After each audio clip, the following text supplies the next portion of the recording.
Good morning, Pam. Can you hear me okay? Yes, I can hear you very well. Okay, we're going to still set up here and we'll start the meeting a little closer to 9 o'clock. Thank you. Thank you.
Good morning, everybody. Can you hear me okay?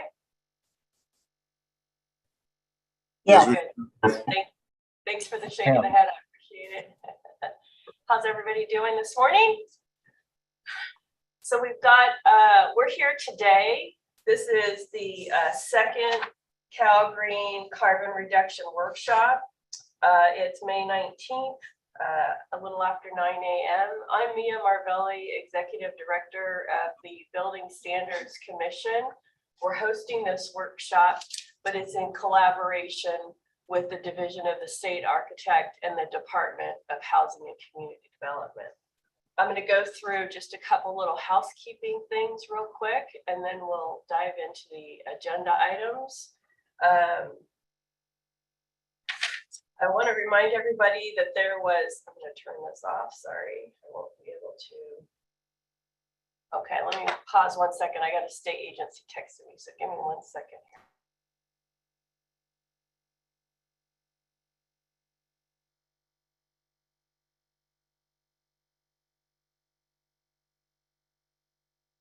All right, keep on going here, sorry.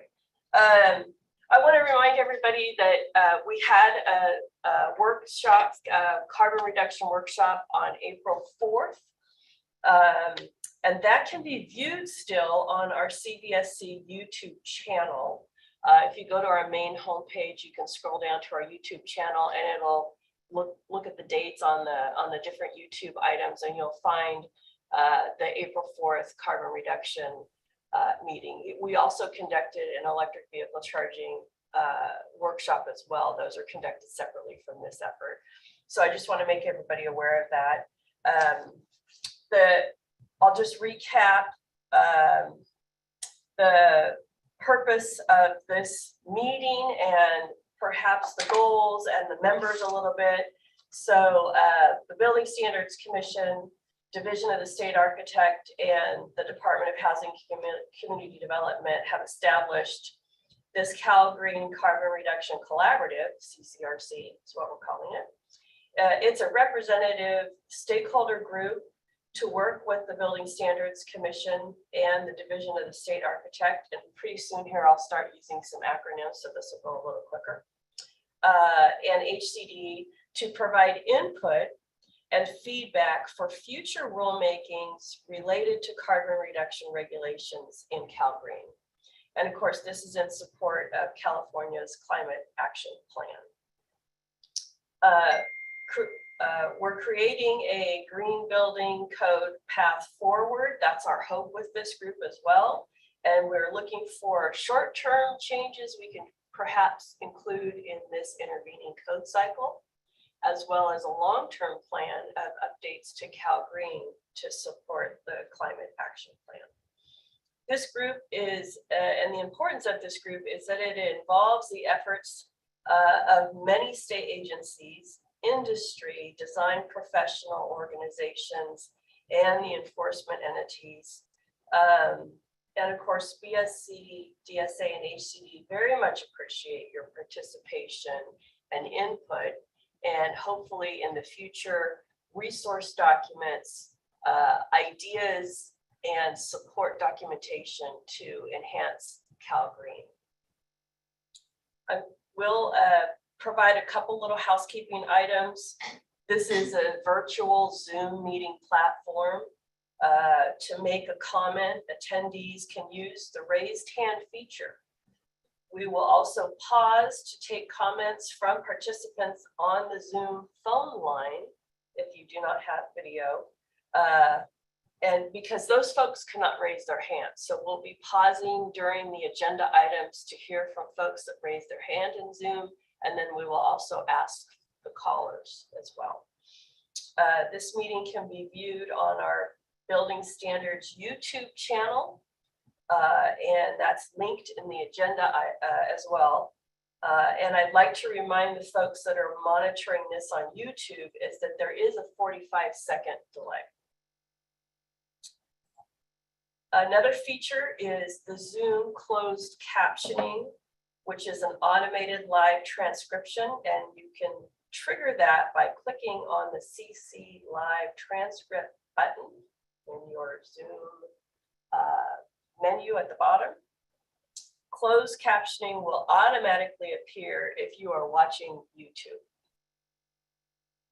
The public may provide comments on each agenda item by calling in on the Zoom teleconference line provided on the meeting agenda or by using the raised hand feature in Zoom. Instructions are provided on the back of the agenda.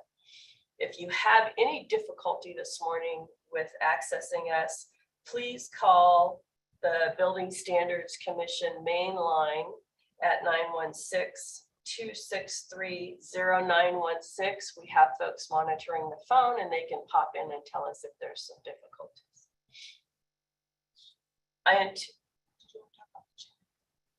I will. Thanks. Sorry, I got Barbara reminding me of certain things. We probably will take a short break around 10:15, 10:30 if there's a good break time there. Regarding the chat feature, so normally what Building Standards Commission does is we disable the chat feature, but for this particular meeting, it is engaged. But the purpose for it being engaged is so that DSA and VSC and possibly HCD can share some information in the chat feature for you. In a few minutes, DSA is going to share a poll and they'll explain that. But I want to remind the folks on the public is I'm conducting this meeting, we're not able to monitor if you're putting comments about the topics we're discussing in the chat feature. Hold those comments and please verbally provide those either through your video chat or your phone chat.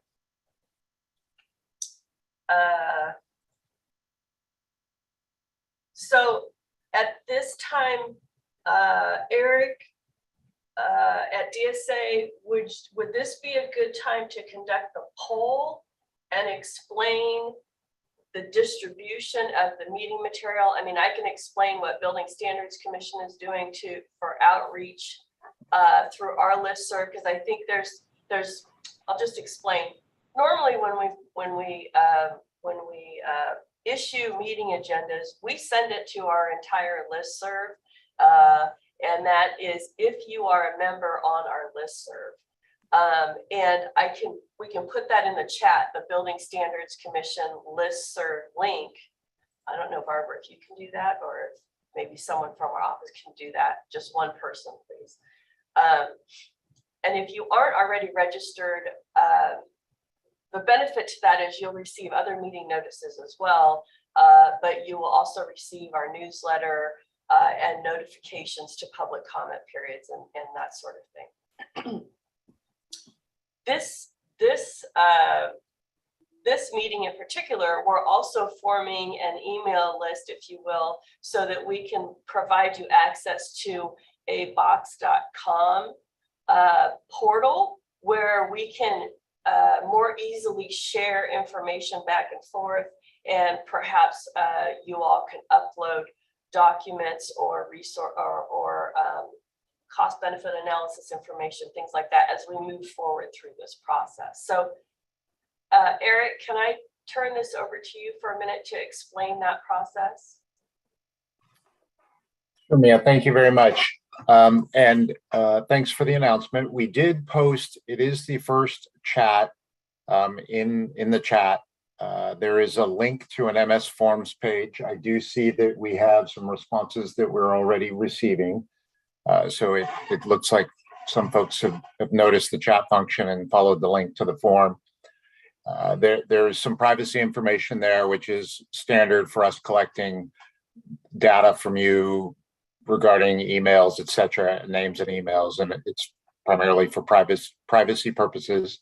So please take notice of the privacy statement. But if you would like to have access to the shared files that will be received during these meetings, then please fill out the form, and you will have reader and download access to those files. Many of all of the presentation files have already been uploaded from the previous meeting, and the PowerPoint presentation that's available on the Building Standard Commission's webpage has also been added to Box. If there are other shared files, then we will of course add those to Box. If you'd like something to be added to Box to share with the collaborative, please send those requests to me. And along those lines, I did receive a very interesting, if I might, Mia, do you mind if I post a story, a news article that was provided to us from the Energy Commission, I believe, regarding cement. So we can get to it when we get into the meat of this, but I'm going to go ahead and post that story to the chat now. So that's all I have, Mia. Thank you. Thanks, Eric. I appreciate that. Okay, so, and maybe we'll, as we go through the agenda, I know it's early in the meeting, some people don't log on right away. Thank you. Some people don't log on right away, so maybe we'll recap that chat and access to the materials and things like that, maybe after the break again too. I think that's worthy. Sure. I see now that we're getting more responses on the forums, so it's live and people are responding, but we can absolutely announce that again. Perfect. Okay. Thank you. I was going to hop into the next agenda item, which is to discuss the charter briefly. We're not going to go line by line like we did at the first meeting, but I want to point out some modifications. So before I do that, do any of the state agencies want to introduce themselves real quick, DSA or HCD, and say who's on the line before I hop into the charter? Sure, I'll kick off, Mia. Thank you. Ida Claire, State Architect. And this is Jamie Schnick with HCI. Oh, wonderful. Good to see you. And I think we already met Eric. So is there an HCD representative on the line? I think I saw Emily. Good morning, everyone. Mitchell Baker here with HCD. We should have Kyle Kraus joining soon, and we have a few other team members that can introduce themselves. Yeah, this is Emily Withers with Codes and Standards with HCD. Good morning, Emily. This is Tom Martin with HCD. Oh, hey, Tom. Morning, man. Good morning. This is Veronica Turdin with HCD. Good morning, Veronica. Good morning, Mia. Okay. All right. With that, I'll move on to the charter real quick. So I actually am going to attempt to share my screen so we can go through this. 1 second here.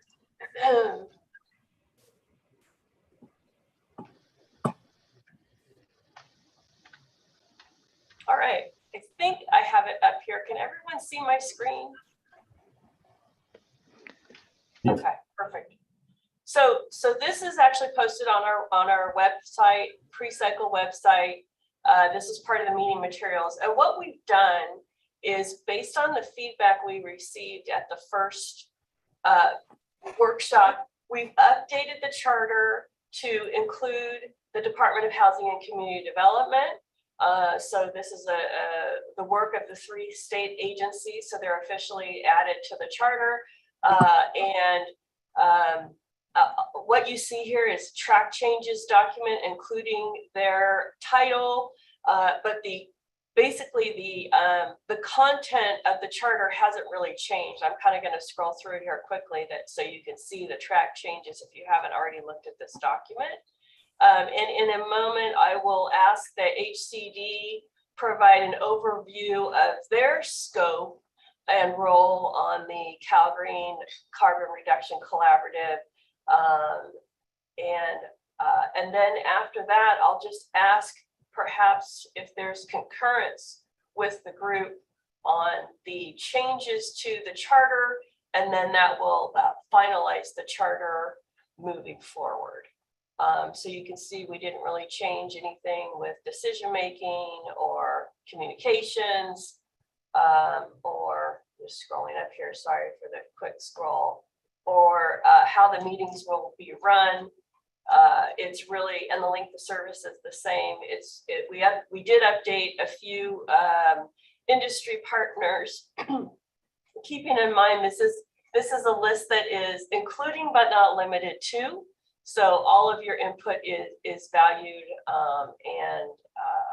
So with that, I'd like to turn it over to a representative from HCD to explain their role and authority with their Cal Green building standards. Good morning, Mia. Kyle Kraus here. So before I get started, I do want to say that we had an internal communications glitch that prevented HCD from sending this meeting notice out to our stakeholders. And so I would be remiss to continue participating in this meeting and communicating HCD's role and authority and responsibility in what we're doing today, having not adequately noticed our stakeholders. This is a really unfortunate situation, but I think, you know, for complete open noticing of meetings that we're participating in on this effort, it's incumbent upon HCD to properly notify our stakeholders. So we are going to be unable to communicate this without all of our stakeholders having this opportunity. Okay, so what it's unfortunate, but it's an internal glitch that happened. And it's a process, I get it. So what we can do is we can just hold this and we'll just discuss it at the next meeting, right? Okay. Yeah, I'm sorry, Mia. This just landed in my lap moments ago, and I'm sorry to spring this That's okay. suddenly. These things happen, and we'll just hold this until the next meeting, and we'll just discuss it at the next meeting. Okay. Yeah. And I really do think that the folks that initially signed on to the first workshop are folks that are interested in all of the Cal Green regulations, not just non-residential, because we heard from that group. So I think the benefit here is we probably got a decent amount of stakeholders on the line for housing. But I hear you, the formality of it. Let's just push this to the next meeting. But I'll actually, I'm going to unshare for just a minute so that way I can kind of see everyone's faces here really quick.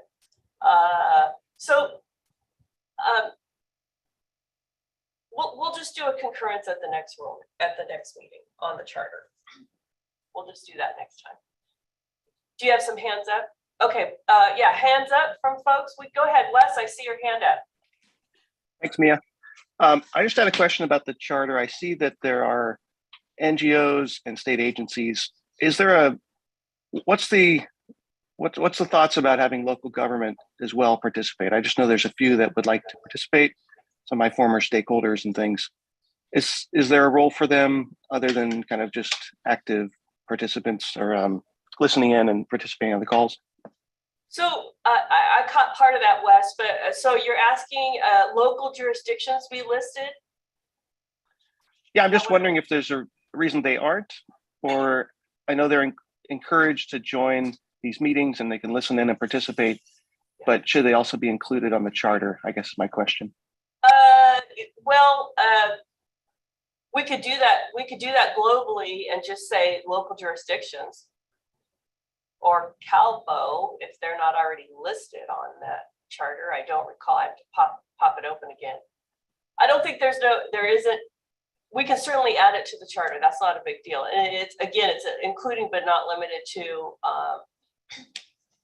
But we can talk offline if there's a more formal way to include that in on the charter. Okay, yeah, and I do see CalBO, but thank you. Okay, is that sufficient for the folks on the line? Makes sense. Yeah. Okay. Do we have any other questions about the charter before we move on? Mia, I just wanted to, this is Kyle again with HCD. I just wanted to add in some additional context. I fear that anything that HCD says with regard to this meeting today, without having our stakeholders properly noticed, we would have to repeat everything we say today to make sure that our stakeholders had an opportunity to participate in this exercise. And I know this is not what you wanted to hear today, but it is a situation that we're dealing with, that we did not adequately notice our stakeholders, people who are subscribed to our email list to follow our rulemaking activities or potential rulemaking activities. And I feel absent them being notified, literally everything we say today will have to be restated again. Kyle, I do want to share that this is recorded as well as the first one. I understand that anything you say would be problematic or in the discussion. So if I'm understanding correctly, your participation today is not as one of the 3 agencies leading the effort, but it is as a participant by HCD, similar to the first meeting, correct? So we can proceed, right? I'm trying to get clarity on what. I'm not saying that I intend to like stop the proceeding. I'm just saying that it's not possible for us to have all of our stakeholders present with us today here so that they can be involved in this process. So I fear that there's going to be an information gap, and at the next meeting, we're going to have to bring everybody up to speed once HCD's stakeholders are properly noticed about this activity. It's kind of a major obstacle for us right now, and I really don't know what to do. Never had this happen, so I just know that it's not right to have a discussion about, you know, carbon reduction where HCD is a member on the charter of this work effort and not having all of our stakeholders present. Correct. So Mia, I believe we can proceed without addressing HCD on the charter and only as a participant as our original meeting, and then bring them into the charter as a lead, perhaps at our next meeting, and they can perhaps notice their constituency group to review the 2 videos that are provided, and then they will be caught up to speed at the next meeting. So that's what I'm proposing. Hopefully that's appropriate. Yeah, I think we need to proceed with the meeting, and you know, we can as 3 state agencies, we can work offline how to appropriately, you know, assist HCD in any way with getting their stakeholders up to speed. We'll have to collaborate on that, but we can do that. And so what I'll do is I'll try to deviate from my script a little bit and make sure that we're mostly focusing on the non-residential items, but really knowing that a lot of these items do overlap with all 3 authorities. And again, the benefit to this being recorded, I'm going to double check we are recording, right? Okay, good. And so I'll just move forward if that's okay. Okay, so we will address the charter at the next meeting. And I think what I'd like to do is I'd like to mention for item number 3, subject matter expert state agencies. We had Energy Commission and CAR do an excellent overview last meeting to discuss their authority and how they are subject matter experts with Calgary, and of course the energy's role with the energy code. And there's this, you know, overlap in Calgary with, people call them reach codes, and there's Calgary reach codes which don't include energy. And then there's of course the Energy Commission's voluntary reach efforts in appendices A4.2 and A5.2 in the Calgary code. And I'll pause real quick. I see a hand up by Martin Hammer. Is there anyone else with their hand up? Martin, do you have a question or a comment? Yes, thanks, Mia.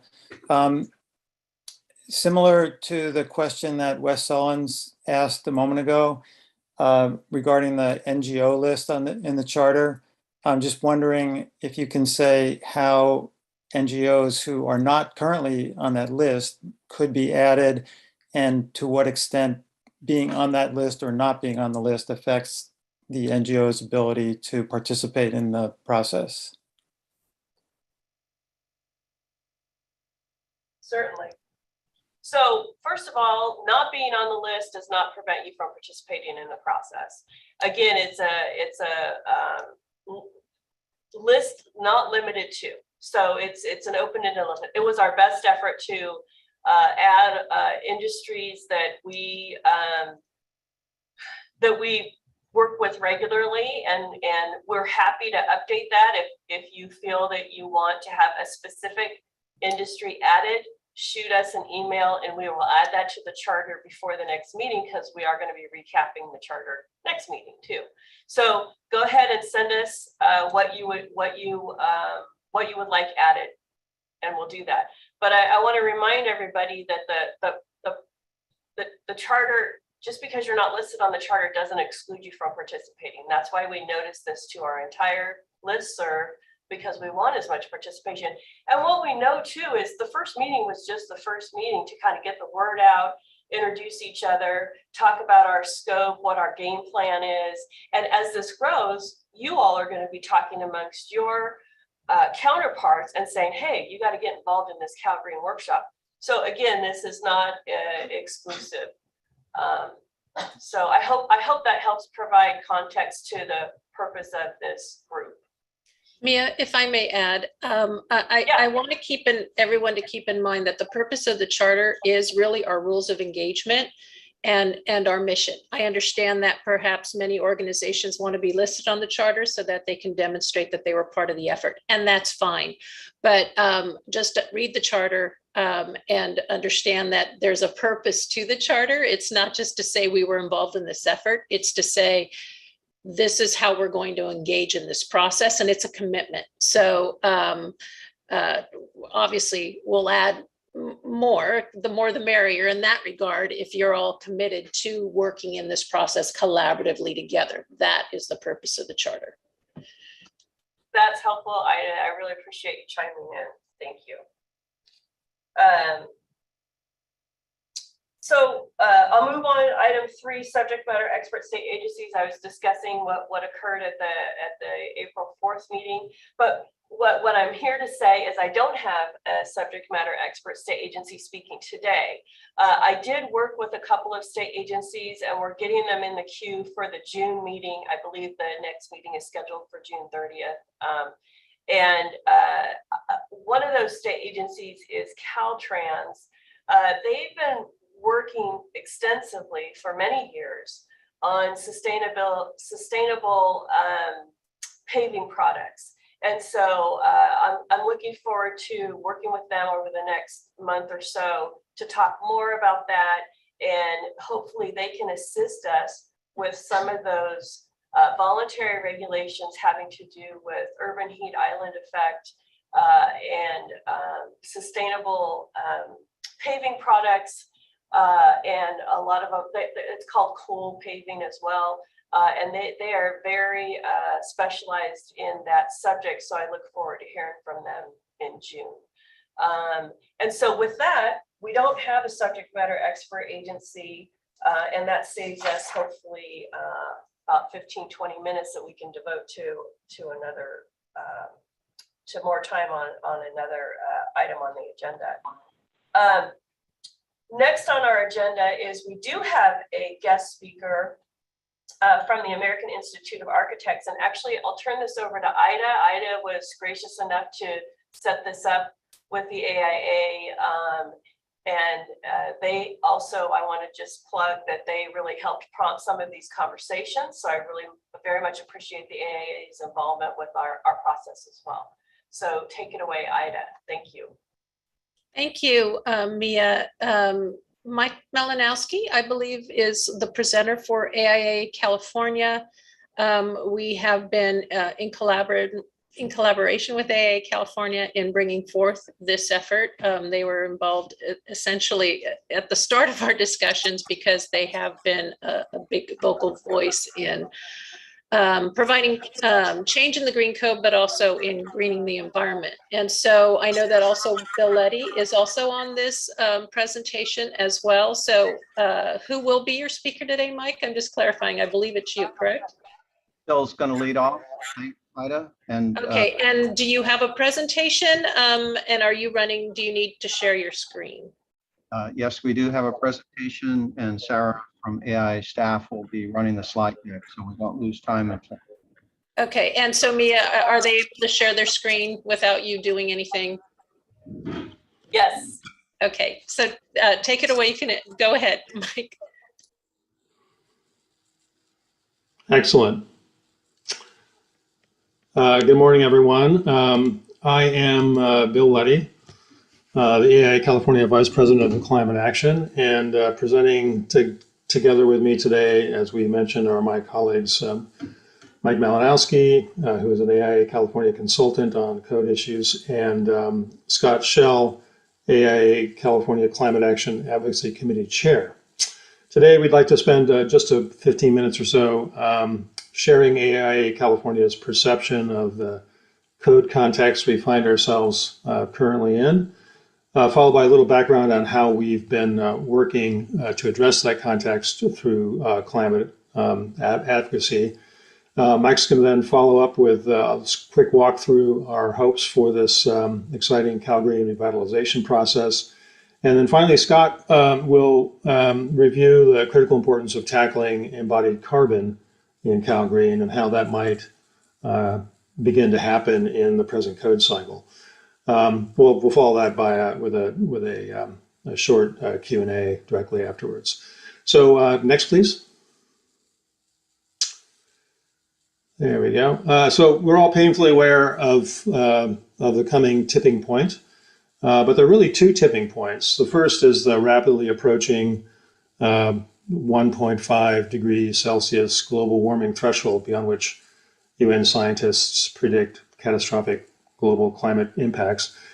But the second tipping point is our society's collective willingness to take quick transformative action and avoid crossing that threshold. And to prepare our communities to adapt to the climate impacts that are already locked in, unfortunately. So we're all here today to accelerate that second really important tipping point. Next, please. But, you know, we at AI California feel an intense sense of extreme urgency on all of this. We're quickly running out of time. The UN IPCC predicts that we'll be crossing the 1.5 degree Celsius threshold within the next 7 to 10 years if business remains as usual. So this red bar here is really us. The next 10 years is absolutely critical of how we deal with the decarbonization of the built environment. And AI California feels an extreme sense of urgency to proceed that. So we have no time to waste, and we're delighted to have this opportunity to revitalize Calgary. Next, please. One of the sort of complicating factors that I'm sure many of you are aware of is that while we're approaching this tipping point, the global building floor area is expected to double in the next 20 years. Next, please. And that means that the total embodied carbon emissions of global new construction will outpace operational carbon emissions in the next 2 decades. So, I think we want to make a pitch, and I think this is probably not new news to anyone, that trying to address embodied carbon within Calgary and potentially in this current code cycle is we feel absolutely essential. Next, please.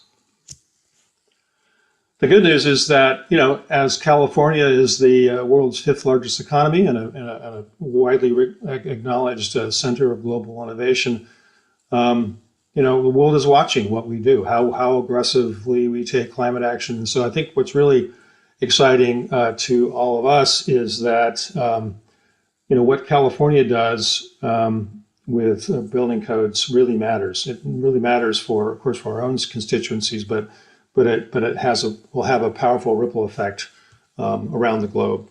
Next, please. So a little background about AIA National and their climate advocacy. I think the we've been, AI National is the voice of the architectural profession with over 94,000 members nationwide. And it's been a leader in education and policy advocacy and legislative initiatives around climate advocacy for more than 4 decades. One of the many programs it's currently involved with, which we think is very exciting, is a concerted lobbying effort in Washington to help pass the federal Build Back Better Act, which would, as I'm sure some of you know, would provide millions of dollars to fund states to adopt updated building energy codes, stretch codes, zero codes, and FEMA hazard resistance standards, very pertinent to the conversations we're having today. It also is set up to provide subsidies for energy efficient and resilient housing and capital for affordable housing. Subsidies for energy efficiency upgrades to schools, hospitals, government buildings, and also to create a national climate resilience service program that would help low income and heavily climate impacted communities seek resilience against the climate impacts that are already happening. Next, please. At AI California, we have been advocating for, we have 11,000 members, and we're like the largest state component of the national AIA, and we've been working hard to work through the climate emergency through education, policy advocacy, and code evolution. Some of the highlights of the many activities we've been working on has been our recent successful passage of AB 1010, which requires all architects in the state of California to take continuing education in net zero carbon design for licensure, which will rapidly ramp up net zero carbon literacy among the design professionals in the state. We've been working very actively in policy advocacy. One example is supporting electrification ordinances in over 54 California cities and counties so far around the state.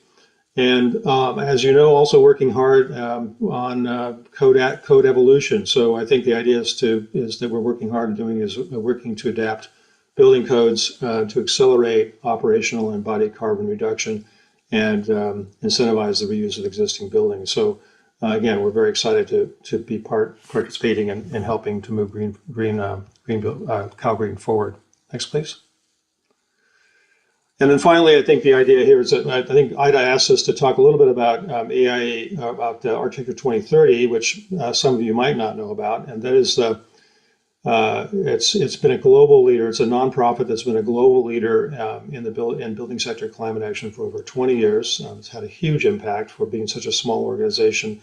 It's helped to dramatically reduce. Their mission is to dramatically reduce CO2 emissions of the built environment by 2030 and to phase out fossil fuel CO2 emissions by 2040, and also to advance development of sustainable, resilient, equitable, and zero carbon communities. We've been working very closely at the national AIA level as well as the California level with Architecture 2030 in some of their code advocacy, which has included the 2022 proposal for the zero code for California, but they've also successfully included the zero code within the 2021 International Energy Conservation Code, and have been active in promoting carbon smart materials and existing building actions.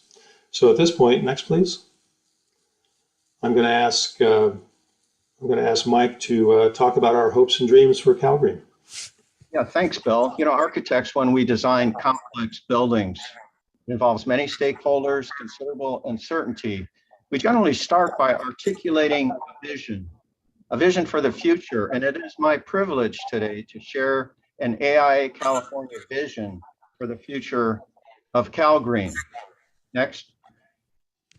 Calgreen should be reinstated as our aspirational roadmap to California's sustainable future, including equity, inclusion, fair transition away from fossil fuels, and community resilience for climate impacts that are already inevitable. And Calgreen Tier should be revamped to lower barriers to community reach code adoption, which will increase positive impacts while at the same time increasing code consistency across the state. That will make application and enforcement more effective while also lowering costs. Next, please. CalGreen should establish clear metrics, terminology, and standards for decarbonization. This will accelerate progress, advance understanding, collaboration, and adoption, and increase the efficiencies of our joint actions. Next, please. And finally, CalGreen must reflect the urgency of climate action. It needs to, in this code cycle, start to address not just operational, but embodied carbon, while also supporting and incentivizing the deep energy retrofit and reuse of our vast existing building stock. Scott Shell will be up next to highlight some of a preview of what we believe are achievable objectives for the current midterm code cycle. Scott, take it away. Next slide. Yep. So thanks, Michael. So the AA has a few recommendations to streamline the adoption of embodied carbon in the current CalGreen cycle. First, we recommend building on existing policies that have already been written rather than recreating them from scratch. Second, we think embodied carbon needs to be addressed both at the materials level and at the building level. And third, to give industry time to get fully up to speed, we recommend starting with just reporting results in the current code cycle and phase in compliance with actual targets in the next code cycle. Next slide. The material level and the building level policies are both essential in our view, and they really complement one another. The material level policy is directed primarily at manufacturers and specifications, and the building level policy is really directed at the design team, and it lets them use their skills and design talents to reduce emissions with broad flexibility to find the optimal solutions. Next slide. So what are some existing policies that we can build on? At the material level, we have the Buy Clean California Act from 2017, and it establishes clear carbon thresholds for certain materials for state projects. These could be extended to a broader range of projects, such as new construction projects, perhaps over 10,000 square feet, perhaps an exemption for low-rise residential, which tends to be wood frame. Colorado has a Buy Clean Colorado Act, and Denver just adopted those standards for all new construction over a certain size threshold. Next slide. Buy Clean California does not currently include concrete, and it's one of the easiest places where many projects are currently finding significant savings. And there's some good precedents that we can draw on there. One of those is the recently enacted GSA low carbon concrete standard that applies to all of their projects. And this is one of the biggest real estate outfits in the country. Next slide. The GSA standard for concrete matches very closely with the National Ready Mix Concrete Association's industry average and with the Carbon Leadership Forum's median value. So we think it's a solid benchmark. Next slide. Shifting now from the material level to the building level, there are several good policies that are well underway that we can draw on for whole building life cycle assessment. These include a LEED credit, and the GSA also has policies as well as some municipal policies at cities that we could draw on. Whole building life cycle assessment is a little bit newer to the industry. Many firms have experience with it, but not everyone does. So we recommend a policy that starts now in this code cycle to help firms build capacity and expertise. We recommend starting with the largest projects, perhaps over 100,000 square feet. These are typically designed by larger firms. They have the capacity to do this. That will expand awareness and expertise. Again, considering exempting low-rise residential for the current code cycle and phase it in the next code cycle. Like the LEED credit, perhaps limit the scope to the structure and the enclosure and not all the interior walls and finishes and MEP systems. This is somewhere around 75% of the embodied carbon, so it's a good place to start without overwhelming practitioners. And again, we recommend including reporting for this cycle to build expertise and capacity and phase in specific targets and compliance in the next cycle. Next slide. LEED's credits for whole building life cycle assessment are well-defined and tested. Many projects and teams have been earning those credits, so we think that's an excellent place to start. They have very clear standards. And GSA has also added whole building life cycle assessment standards for its projects and is piloting those now. So we think California has a tremendous opportunity to make a significant reduction in embodied carbon, which happens before the building's even built and occupied. And we think getting started quickly is the essential piece to get this moving. Bill, back to you. Thanks. Next slide, please. So we want to thank you for this opportunity. And before we open it up for Q&A, I'd like to just go to the next slide with a little thought to leave you. This is an outtake from the AIA National Climate Action Plan that is dimming a little bit on my screen. But anyway, I think that this really speaks to the design community. One site, countless challenges, a looming deadline, 7.5 billion clients. This is the ultimate design project. This is why we're here. Thank you very much.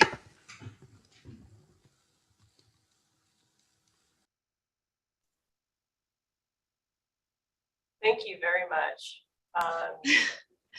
Go ahead, Ida, you're muted. I was. Thank you, Bill and Michael and Scott. I appreciate that presentation and the overview and the engagement of AIA California in this discussion. Does anyone have any questions for AIA California? I think we're all, Bob. Yeah, Bob Raymer with California BIA and the Apartment Association, and also BOMA and CBPA.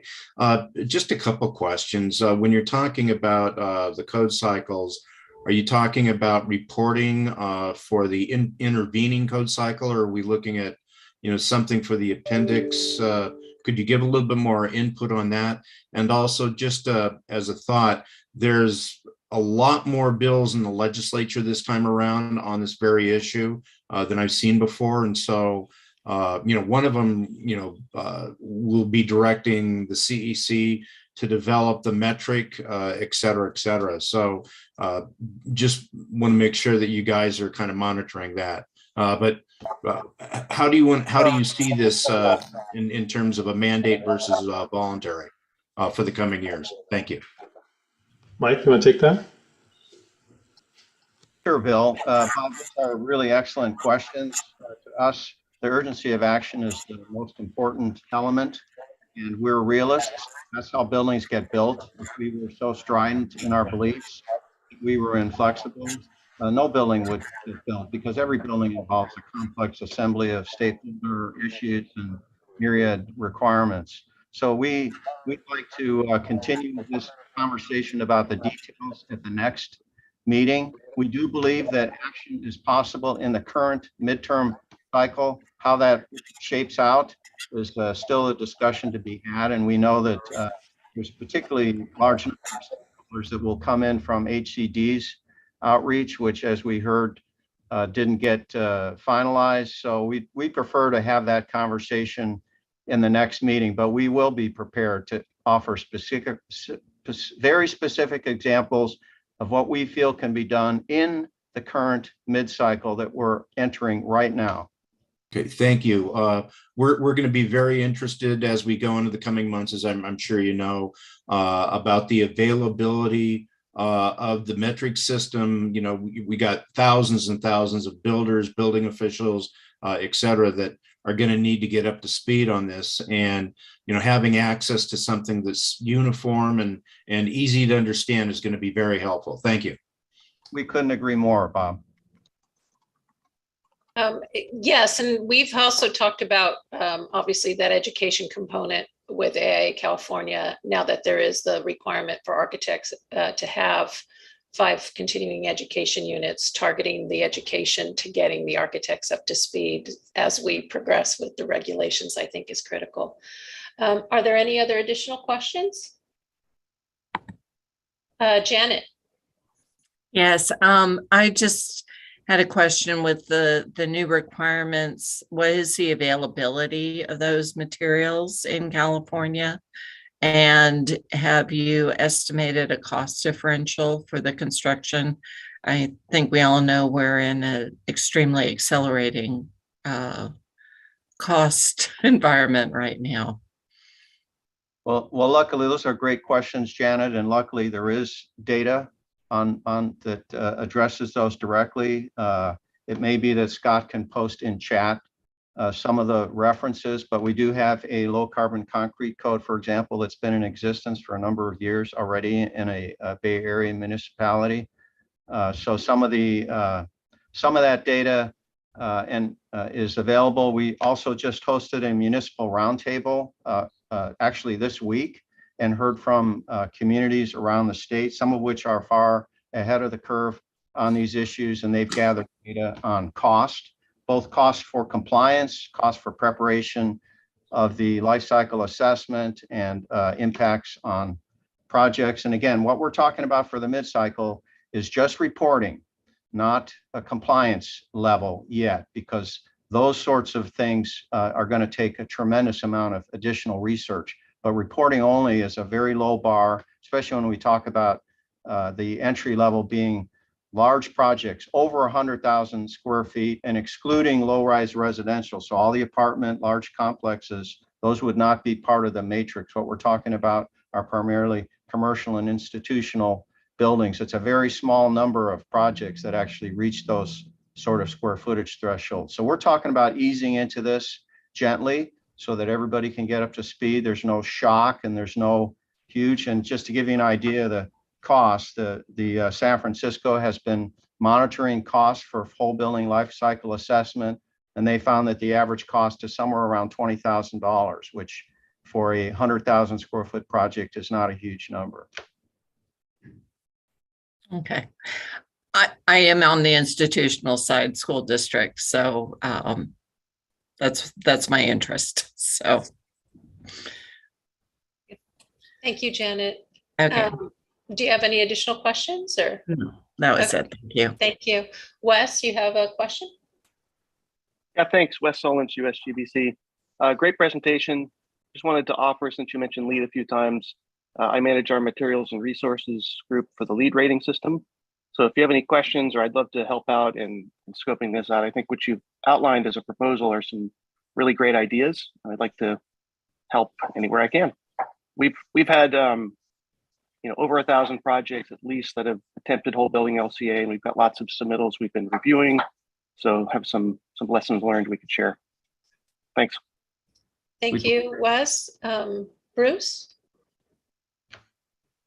Thank you. I thought I ought to chime in. I was the instigator behind the Marin County Low Carbon Code, and I just checked in yesterday with our building official about what's going on in the 3 years since we adopted it, and not much is the answer, largely because of COVID, but also because of unique staffing challenges that we've had in Marin related to COVID. So there's not a whole lot to report, but one of the easiest ways to make low carbon concrete is to use less of the most expensive part, which is Portland cement. I've been a structural engineer for over 40 years, and I know that, make a long story short, it's very easy to reduce concrete's carbon footprint by 10 or 20 or 30% just by paying attention. So that's an answer to the question about cost. Concrete's the big one, and I know as a structural engineer, it's relatively easy to bring the carbon footprint down. And of course, things get wildly more complicated immediately after that, but thought I should offer that input. Thank you. Thank you. I don't believe I see any more questions at this time, Mia. I did want to, and I believe we discussed the opportunity that if any of the organizations want 15 minutes to share their recent work in carbon reduction or carbon strategies, that at the beginning of every meeting we'll afford that opportunity, just like we did to AIA California. And I think that that will just give us a better opportunity to understand everyone we're working with and the efforts that are being going on out there in addressing carbon reduction. Also, I wanted to, Michael, you had offered some materials that you're going to put in the chat, but we can also put them in the box and those links so that everyone has access to them in the box. So if you want to share those and send them to Eric, I believe is the person, to Eric Drever, we can get those included in the box. We'll do that, Ida. Thank you. And so I think I see no more questions. So I'm going to turn this back to you, Mia. Thank you. Thank you for the excellent presentation. And I do recall at the April 4th meeting, the concrete folks, there's a number of them on the line, and they provided some input as well. And so I just want to circle back on a couple things. I'm hearing concrete is sort of, you know, one of the things we're trying to do here is look at what is low-hanging fruit that we can address this code cycle. And I just want to remind everybody as we get to the next few items, item 6, we kind of list material sources and things like that. And so it might be a good opportunity at the next meeting to talk a little bit more about the concrete regulations that are already, the voluntary concrete regulations that are already in Calgary, because we're trying to gather information on, are those regulations up to date, accurate, and if there are better reference standards, or if there is better information that can be modified in those sections, that's what we're looking for. So I don't want to, you know, I'm not trying to point fingers or do anything like that. But what I'm trying to do is, as we move through these meetings, to narrow down those conversations. And what we can do is we can create subgroups that go off, do a little bit of work, and come back and report to the main group as well. So that's an option with this group as well. I also made a note here about the Buy Clean California. We have talked to DSA, Department of General Services. Both DSA and BSC are within the umbrella of the Department of General Services. So we have great access to the group that created the Buy Clean California information. And we were kind of in our head trying to figure out how that fits into Calgary, because it's sort of a purchasing thing versus a building standard, but that doesn't mean it can't have, you know, a voice in the code somewhere or options like that. Also wanted to just say, Janet had a question about the cost. I think that just to be clear is, when we get to the point of, and it's very helpful to hear that jurisdictions or groups interested in this have conducted cost benefit analysis, because as we move through this and we begin to shape the regulations, it'll be the responsibility of DSA and BSC to include cost benefit analysis information in the rulemaking package. So I appreciate people are thinking about the cost of modifying these regulations. And I think that if we don't have any more questions for the AIA, we can move on to the next agenda item. I will say we got Dana Papke Waters from our Resources Board chimed in, and she asked if she can have an opportunity to provide an update on the work that CARB is doing. And I don't want to put you on the spot, Dana, if you're not ready. We can do that at a later time in the agenda, but if you're ready now, feel free to chime in.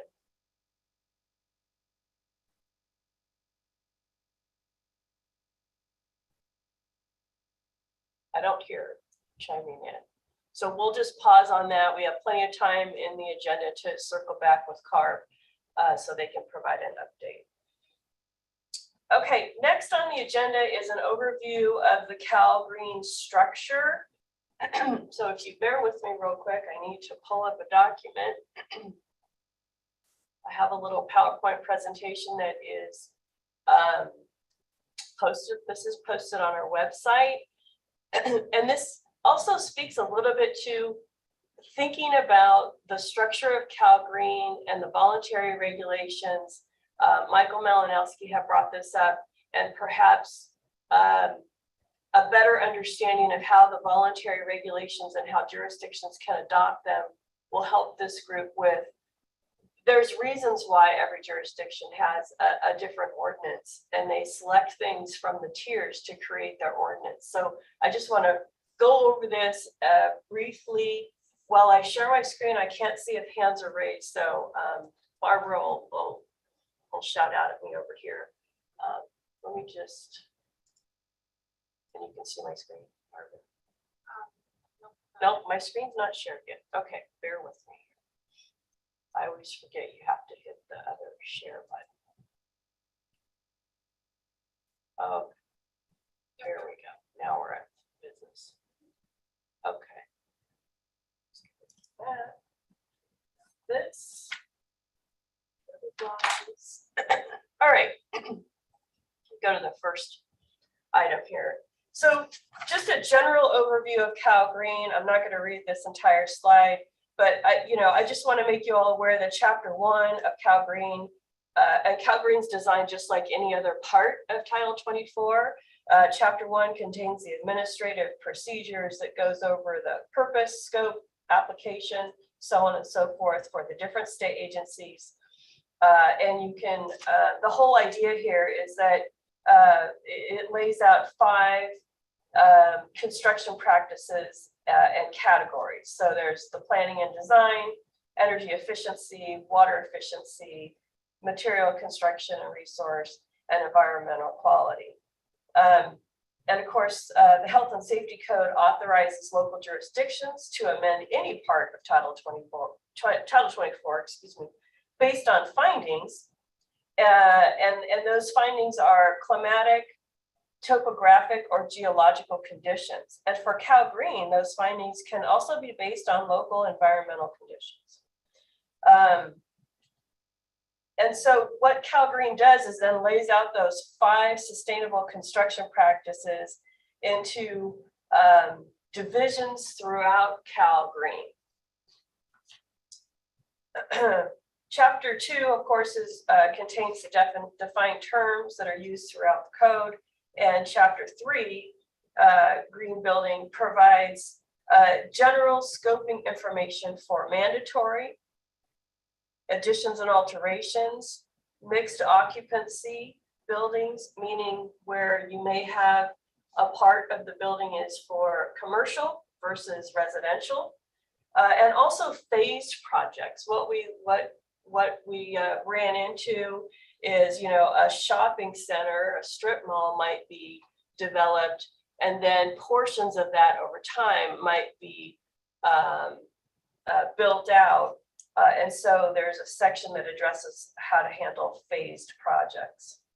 And then what's important to understand is the applicability of the different regulations and the banners from the state agencies and their applicability. So Chapter 4 and Chapter 4A are devoted to the residential occupancies. Chapter 4 is mandatory. Appendix A4 is voluntary. And I lay this out because it's consistent for non-residential. Chapter 5 is, of course, mandatory, and Appendix A5 is voluntary. And understanding that as you go through the chapters, you'll see, I'm flipping my slides on the desk, but I'm not flipping my slides up here for you all. I apologize. So I'm on this slide. And so each chapter and appendice contains those 5 divisions, 1, 2, 3, 4, 5.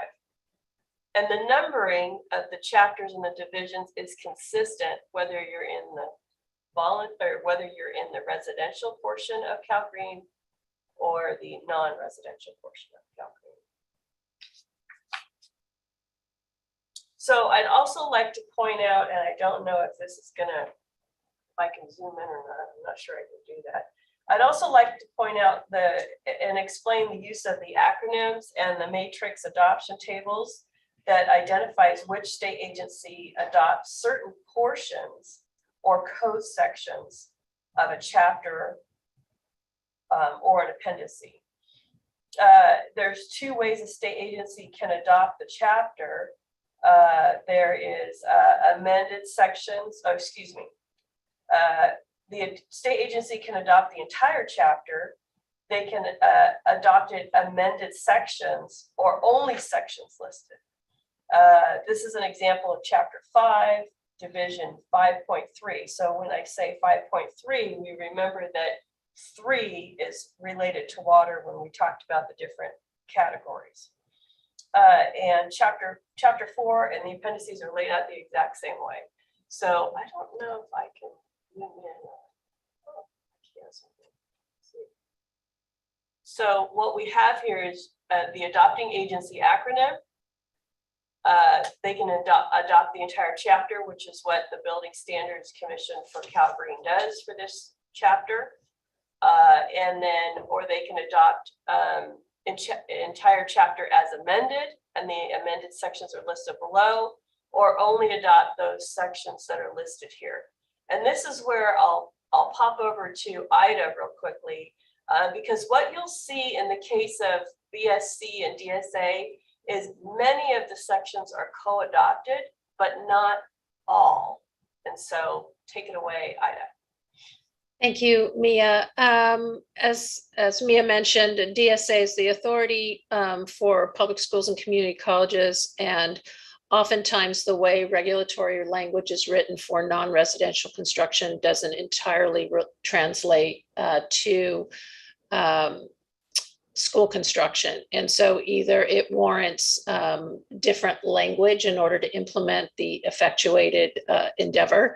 One of the examples is like bicycle parking, or perhaps it is a requirement that's unique to DSA alone, like our shade tree requirements. Most local jurisdictions through their zoning code enforce tree requirements like in parking areas and such. Because schools are not subject to local jurisdiction, it's up to DSA to also effectuate standards that are specific to school construction alone. While usually matrix adoption tables are non-regulatory, DSA does bring the adoption table into regulation in our language and scoping in, I'm trying to remember the number right now. I think it's 304.6, but I could be wrong. And it says as adopted by DSA. And so in order to enforce the specific sections in Cal Green, you would need to look to the adoption table under DSA SS. And that would identify those sections in Cal Green that DSA adopts as part of their mandatory measures for school construction.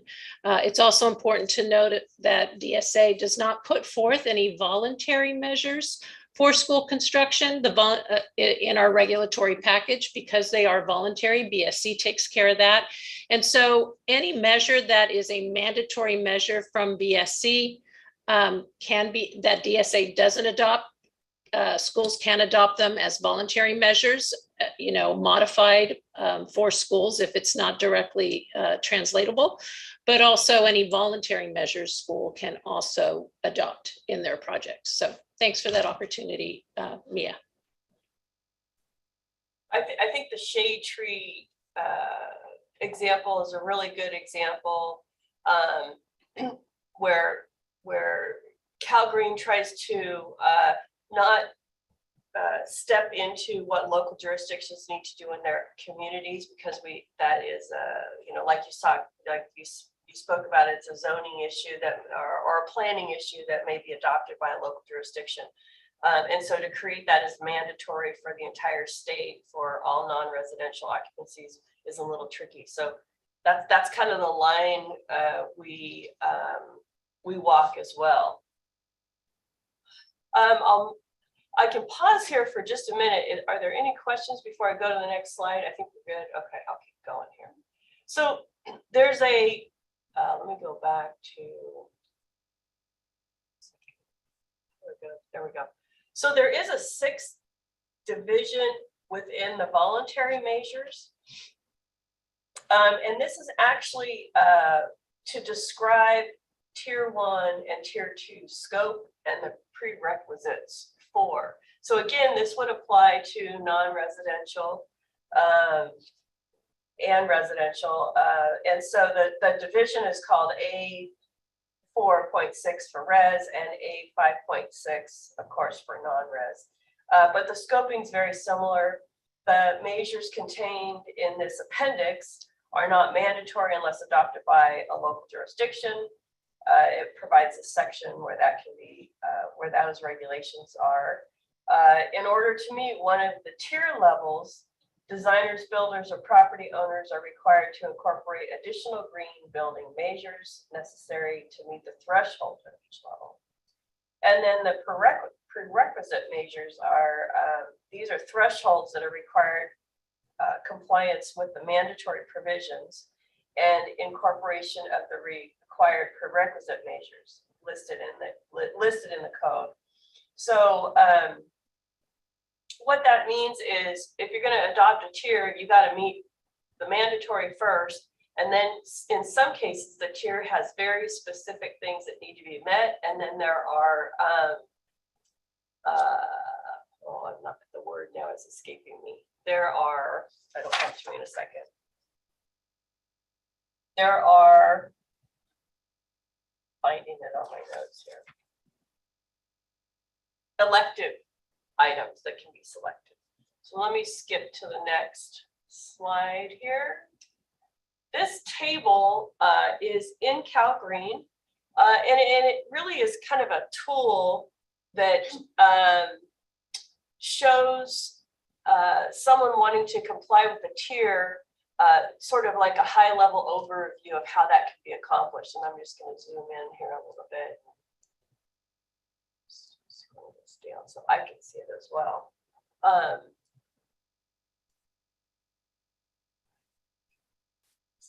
Let's see. So environmental performance goal, for example, or excuse me, for Division 1, it's designated parking for fuel efficient vehicles. Tier 1 is approximately 35% of the total spaces, and Tier 2 is approximately 50% of the total spaces. Mind you, I'm using a clip from our old code because I don't have a clip of the new code. This is different. And of course, the mandatory electric vehicle charging rates are laid out with their percentages, and tier 1 is 30% increase and 45% of the total, not increase, but of the total spaces. So this sort of lays out a high level overview of what the tier compliance is.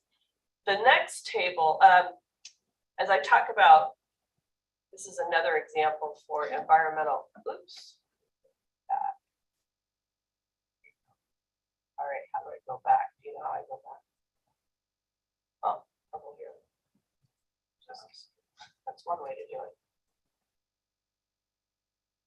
I'm almost through these slides, so stop. We'll take a break after this.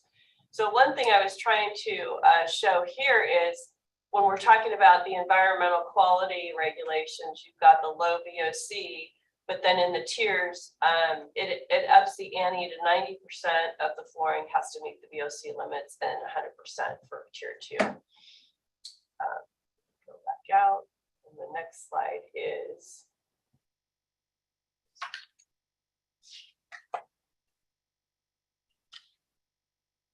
so the other information in Calgary are the verification checklists, and these can be used to assist with tier 1 and tier 2 compliance. These were designed for the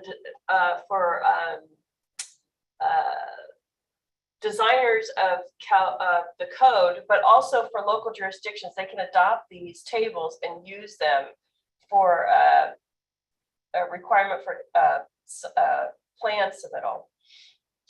So the tier, for example, here, just lost my notes. The checklist contains the mandatory sections and tier prerequisites that are required, and the elective code sections that are optional to be selected to achieve a tier. So for example, for division 5.5 environmental quality to achieve tier 1, you must first comply with the mandatory sections in 5.5 and then comply with 2 of the tier 1 prerequisites, for example, resilient flooring and thermal insulation, and then select 1 elective measure from A5.5. And this next slide shows another overview of that. So on the left, it shows the electives that are available for division 5.5. And the key here is you must, you can select 1 additional electives. And the idea is this would total up to about 15 different items that achieve tier 1. So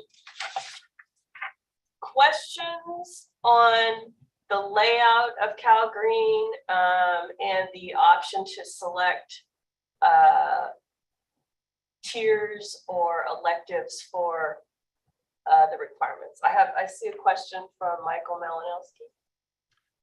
Yeah, thanks, Mia. That was a great presentation. One of the things that we'd like to discuss, and this is not something that we expect to be handled in the mid-cycle, this is a bigger conversation, is how the tier structure in CalGreen corresponds with the REACH code environment in California. I know that we've all gotten used to the notion that 54 jurisdictions have adopted REACH codes, but when you think about how quickly the environment has changed, and it was only 3 years ago that Berkeley made headlines around the world as the first community to ban, what the headline said was, city bans natural gas. It was way more nuanced than that, but it's just an example of how quickly things have changed. So one of the things that architects are concerned about is if we have 54 communities today that have adopted independent fine-grained REACH codes, the potential that that might be 100 or 200 communities starts to make you wonder about an environment where the code that you are having to use depends on what side of a street you might be on in many locations. And what we would like to see is some way to reframe the tier structure in CalGreen so that communities that are interested at being at the leading edge could select measures in a more fine-grained way than is currently possible in CalGreen, but tailor measures, but the description of the measure, the terminology, the metrics, the means of compliance are all part of the structure of CalGreen.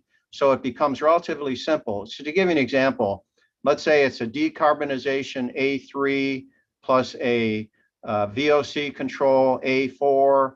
And so a given community could create a REACH code by just assembling a series of components that are all described and clarified within the framework of CalGreen. And I know this is a whole different way of looking at things, but if instead of having every municipality that wants to be active in climate action having to create a REACH code from scratch at huge expense, great complexity, both to implement as well as to manage, apply, and enforce, if CalGreen became a more useful tool to meet those aspirations, that's the conversation we would like to have at some future workshop. And maybe that's a focused workshop that doesn't require everyone in the whole group, and we'd invite some of the leading REACH code cities to participate, to explain how CalGreen could better serve them.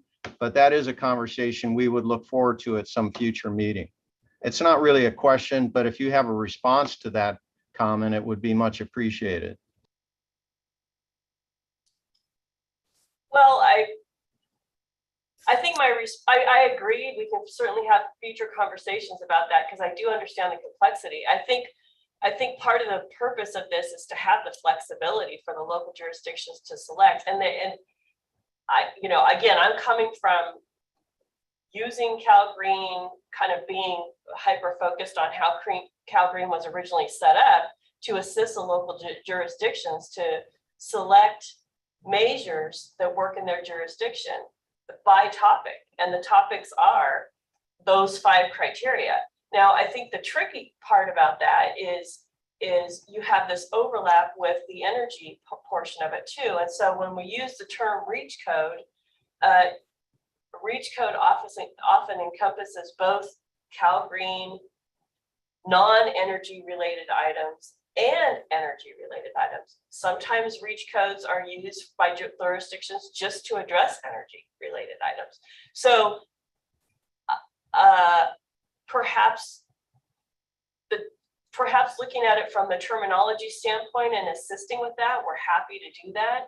I have concerns about revamping how Cal Green has been used for the last 12 years and mixing it up a different way, but still offering all these different options. And then you're kind of back to where we started, right? Local jurisdictions are still going to adopt different ordinances. I agree. If perhaps there's examples we could provide, or I'm just noodling this so that if we do have a workshop that addresses just this, is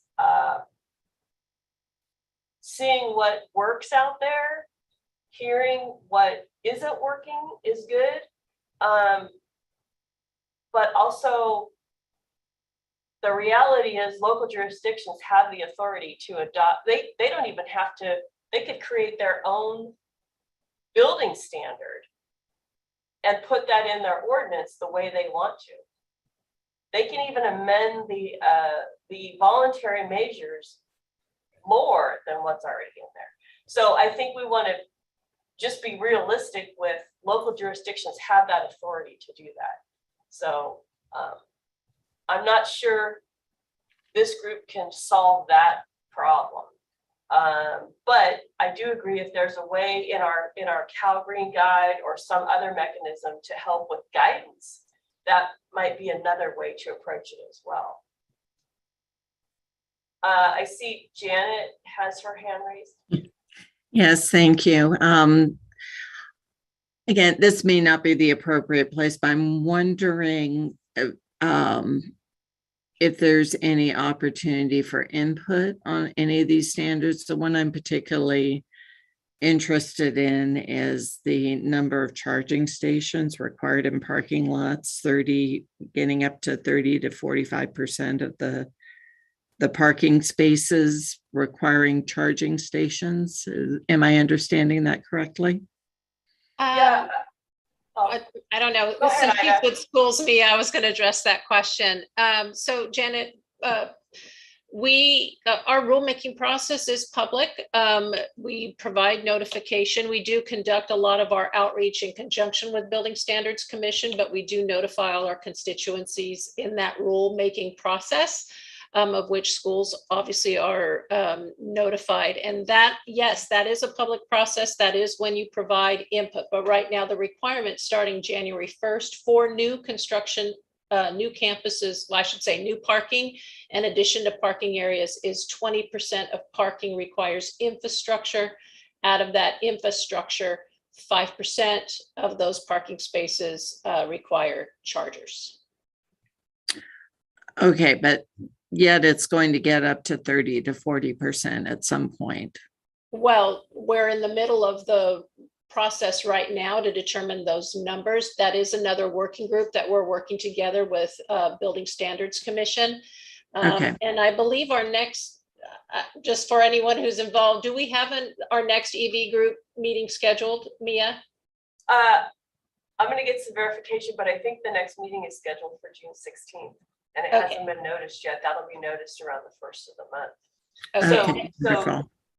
Okay. So Jen, if you're in our listserv, obviously you will get that notice. We did decide, BSC and DSA, to handle the electric vehicle charging component of Cal Green separately because it's a whole large group of electric vehicle service providers, EV advocates, and so that is a separate discussion just for that one element. And so, yes. Okay, again, not opposed to EV charging stations. I drive an electric vehicle, but to reserve 30% of the spaces at a school it seems excessive, but I'll try to get in on that June 16th meeting. That sounds right. like And I do want to clarify, I don't believe that we have proposed anything yet, because we're only exploring those discussions, including existing facilities right now. We've only had one meeting. So Janet, perfect. That hasn't been put out there, but as we explore that discussion in the EV group, yes, please, obviously we need the participation of our schools. And I will tell you that as for Calgreen and for EV, I mean, obviously EV is in Calgreen, but for Calgreen, again, DSA does not always adopt everything VSC does. We are charged with the determining of if that application is appropriate for schools in providing language appropriate to schools. So, but we do participate in the discussion together, because it's important to listen to the entire conversation to obviously understand how it may be different for schools, and then engage with our schools in modifying requirements if we need to. Okay, thank you.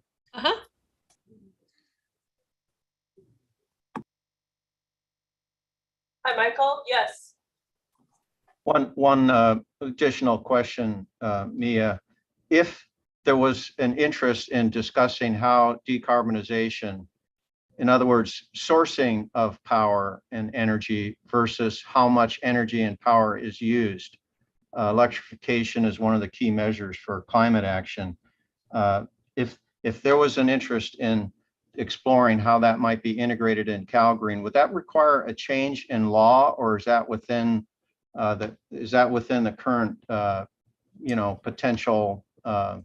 Because sourcing of energy has been outside of CEC's turf, but as I understand it, but that they're shifting slightly, and maybe some of the laws that are in the current pipeline would address that. Well, currently the sourcing of energy is not part of the discussion in Calgary. Those efforts have been conducted by the CPUC, and again, this is a little outside of my area of expertise. That is discussed with the CPUC and often with the Energy Commission, so that those discussions haven't occurred in Calgary. So if that might be something where, if we want to have the Energy Commission or the CPUC provide us an overview of their work, that would be a great opportunity to do that during this meeting, so everyone kind of is on the same page with what's happening in that lane, if you will. We'd be interested in hearing from the Energy Commission. Okay.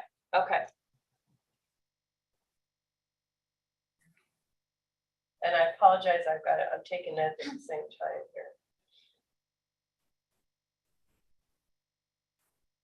And I think the value of hearing presentations like that, like we heard from Carv last time, is it's helpful for us just to understand of what can we continue to move forward with in Calgary without getting too muddied into other topics that are outside of our charge. So that another example is the Cal Recycle efforts. You know, there's a lot of things in Calgary that deal with construction waste management. BSC didn't actually write those regs. We worked closely with Cal Recycle. So whenever we start to talk about those topics, we'll be touching base with Cal Recycle on those topics. Okay, and I saw that Eric, Christos, you had your hand up first. Yeah, thank you so much. Yeah, just going back to what Michael was just touching on, I think it's important that perhaps there's a request or a prerequisite for benchmarking, just source and site information for the UI, because it will start, I think we'll start building up the understanding of what usage is and understanding more about energy. Once you start with that action, I think eventually Calgary can start adding some suggestions and requirements to perhaps lower those, but without even allow people understanding what those mean, I think it becomes far more complicated. So it's nice to introduce them, so at least people know what sourcing means and where they get the energy from. The same with the site UI. So just a suggestion. Thanks, Michael. Okay. No, thank you. Eric.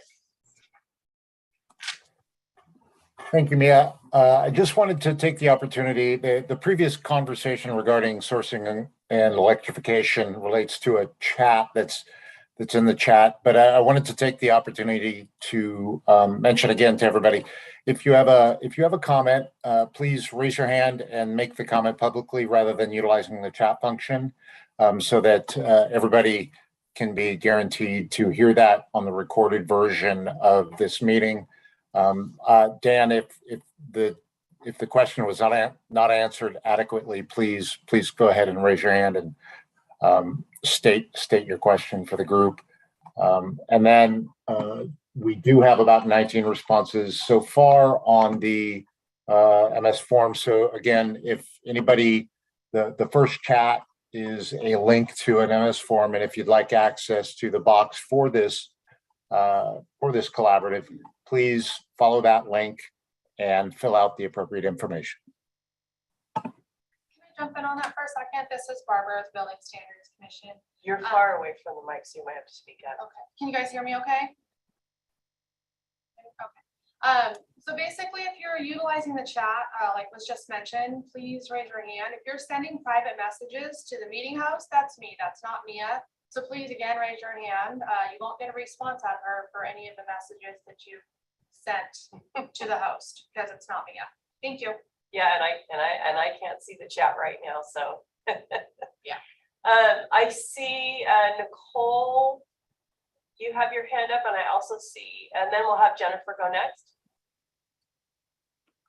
Hi, Nicole Ty here with Bay Area Deconstruction Work Group. I just had a request, if you could just, I'm kind of a lay person, not involved in this process typically. And so if you could lay out the timeline for Cal Green, and are we actually commenting on the 2023 like new code, or is this, where are we in the process? And, just for those of us on the call who are not versed in the bureaucracy, that would be great. Actually, if you give me 1 second here, I think that's an excellent question. So we can address that right now. Let me share my screen again. We'll hop over here. And then we'll go to break after we hear from Jennifer, but just let me pop on here really quickly. I'm going to share, I'm going to share my screen. There we go.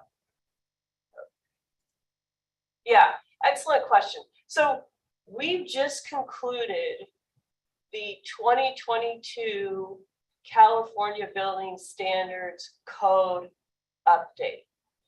The commission approved all of those regulations back in December of 2021 and January of 2022. They're currently being published, and they will be available for viewing and purchase July 1 of this year. So the tricky part about what we're discussing for this group is we're already looking at what is going to be in the 2022 intervening code cycle, which is, if you look at the code in paper, it's the blue supplements that go in the code that add on to what was already approved by the commission. So it's that 18-month supplement. And so you really don't even have a copy of the published 2022 code yet, although on our website we do have the approved regulations posted, and after we come back from break, I can pull those up for everybody and show them real quick. But I really appreciate you bringing that up, because we go into these workshops assuming, everybody attended the first workshop where we kind of laid the groundwork for that. And so we're happy to repeat that information for anybody. This timeline is available on our website, and it addresses the 2022 intervening code adoption cycle. We're right here at the beginning phase.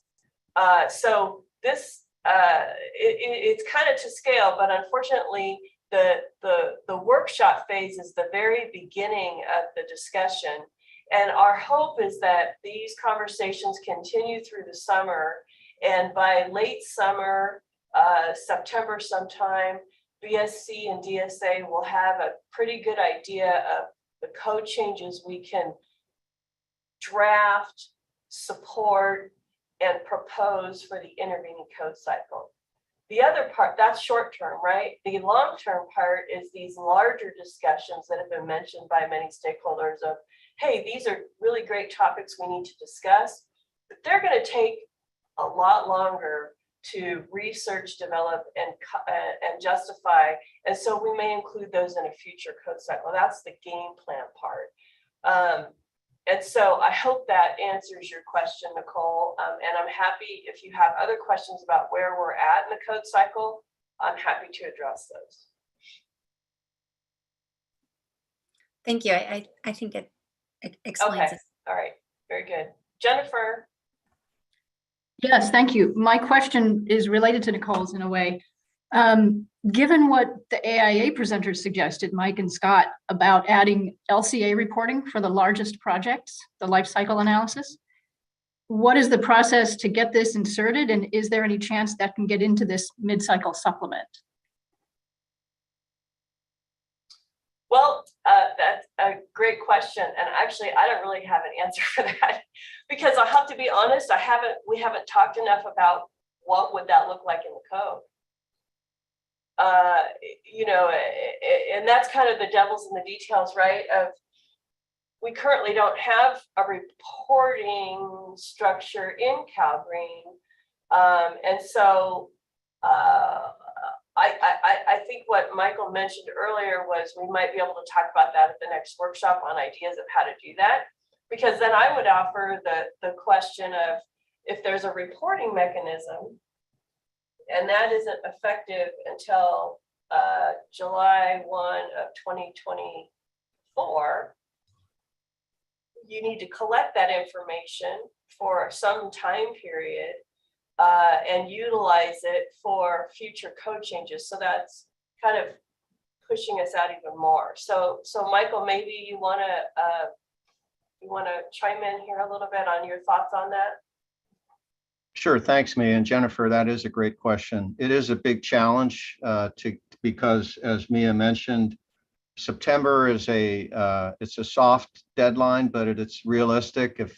If a code change proposal is not in writing in the proper format, meaning express terms and statement of reasons, which is very scripted, there really is not a good possibility. There's going to be time to go through the required vetting process through the different state agencies. So what we're seeing that is typical in the mid-cycle is there are working groups established that look at focused topics. There is still time, but it has to move pretty quickly to get to the format where it's actual code language. And AIA California is interested in this topic enough that we're prepared to work toward that, and we would like to see other entities, partner entities that would be interested in contributing to that. It's hard to do that when you have a really large group of 82 people, but they have to be open conversations, obviously. But now you're into the weeds of actually crafting specific words, paragraphs, and sentences in code format and talking about modifying a particular part or adding a portion to Calgary. And that has to start pretty darn soon. So what we're suggesting is at the very next meeting of this large working group, if there could be an established set of focused discussion areas that would be working on those so that you have the main high-level group, which is looking at the big picture, and then you have these smaller working groups that are working on specific topics like bringing embodied carbon terminology and entry-level considerations into the mid-cycle. That would be a means to move forward at both levels. So you can have these high-level conversations, including conversations like we're talking about with REACH codes that are really about the next code cycle, but they are so complicated that it takes a long runway to get those going. And a smaller set of conversations about the current mid-cycle that are going to actually get into the weeds fairly quickly with specific language, proposals, amending what part or adding what part and in what way. And then those would come back to this larger group for the vetting. That would be my guess as to how we could proceed. Well, on that point, I'd like to offer that the SEOC, the Structural Engineers Association Sustainable Design Committee, we would be definitely interested in helping with that. We've got some voluntary measures that structural engineers have already been participating in related to embodied carbon. So count us in. Wonderful. Thank you. Thank you very much. Mia, Nicole, I see. make Oh, sense? sorry, go ahead, Michael. Go ahead. I just wanted to, because I'm talking about code development. That's your area of expertise. If there's anything that I suggested that doesn't fit with your picture, please let us know. Yeah, I think I'm trying to wrap my head around it a little bit in terms of the reporting, because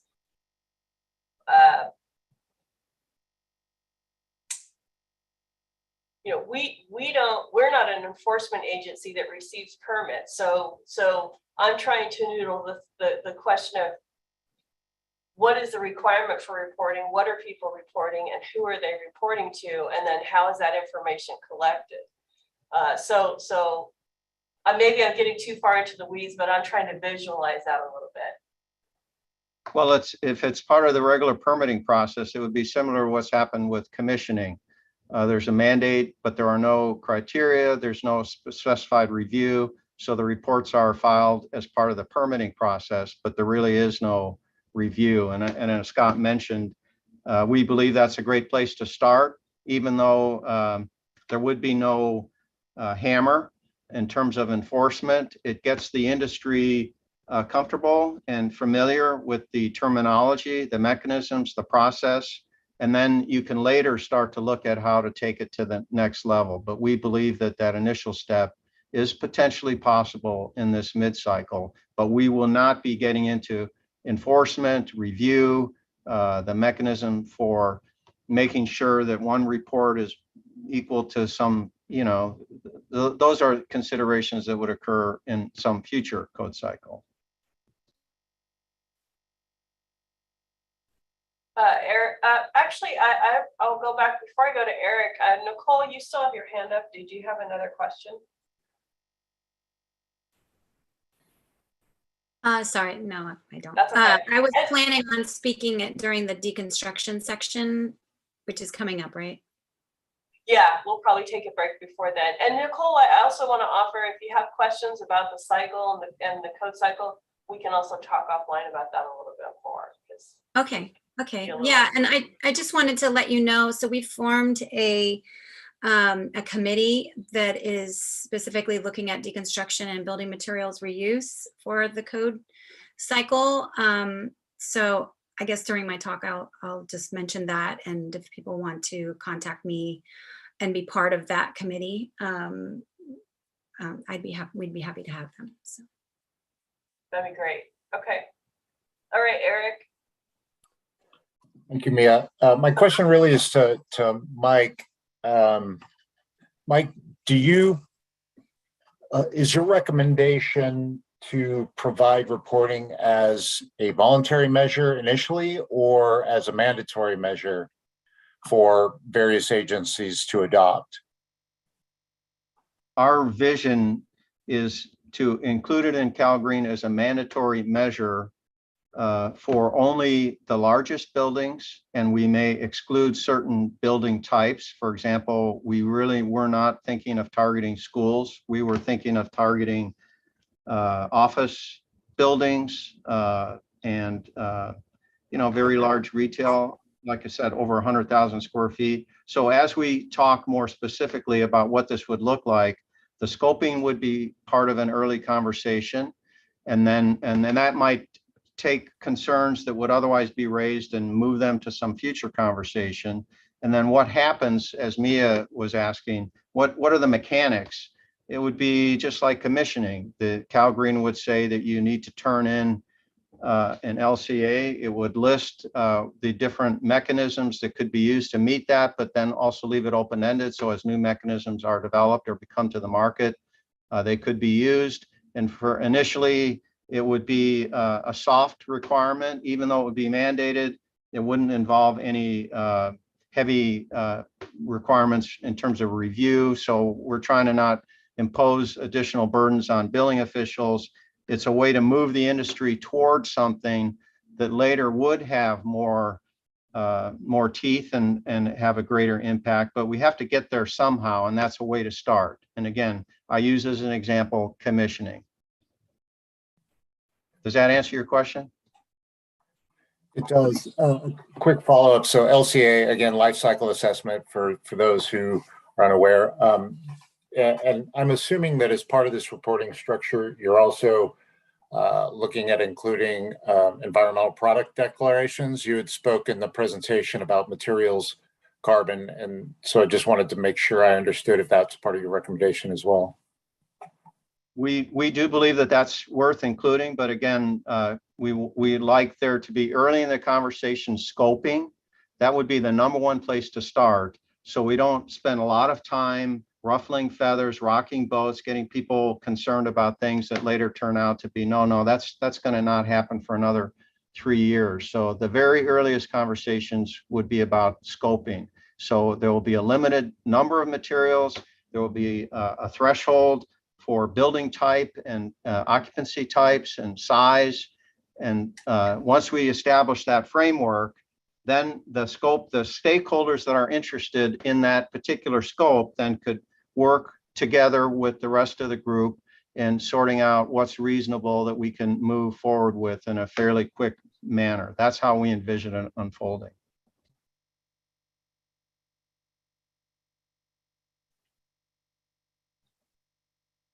I see Wes, you have your hand up? Yeah, thanks, Mia. So going back to the timeline for the intervening cycle, you were saying by September, we basically said that the state agencies need some ideas of what they're proposing. That gives us 2 meetings of this group, July and then September. So I'm curious, what do we need to have by September for things to move forward?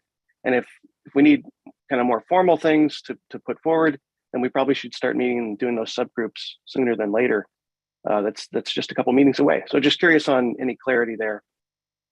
Yeah, no, you raise a good point, and that's part of the challenge that the state agencies have during a code cycle is there's only so much time to vet information. So we haven't quite gotten to item 6 yet, which is where we were going to talk a little bit more about the regulations. But that said, what I'm hearing is we're talking about ideas, and so I think I have a little bit of a challenge here because DSA and HCD probably need to talk about what comes out of these meetings, and then that helps us facilitate what's going to be discussed at the next meeting or the development of subgroups. So I think we're sort of at a fact-finding, information gathering point right now. And I don't have a direct answer for you, Wes, but here's a recommendation. If you see something in the voluntary regulations right now that is either not accurate, needs an updated reference standard, I mean, let's keep it as simple as possible for what could be accomplished this code cycle. Those are things that we need, which is kind of why on the agenda I listed the sections. It's not limited to those sections, but it's to kind of give an idea of what sections could potentially be looked at. And for example, the concrete folks had some really good information last code cycle. If they're looking at those material sourcing for concrete, and they're saying, hey, that doesn't work with the research we've done, and that's not the standards we're using. And you can say, this is how this should be modified. Here's our recommendation. Here's rationale, those are things that we need sooner rather than later. And that can be emailed to us. It can be put into the box.com. I think these larger topics like, looking at the tier structure, looking at discussing the reporting aspect that Michael just brought up, I think those are things that we definitely need to understand a little better and try to figure out how that would really work. It sounds to me like,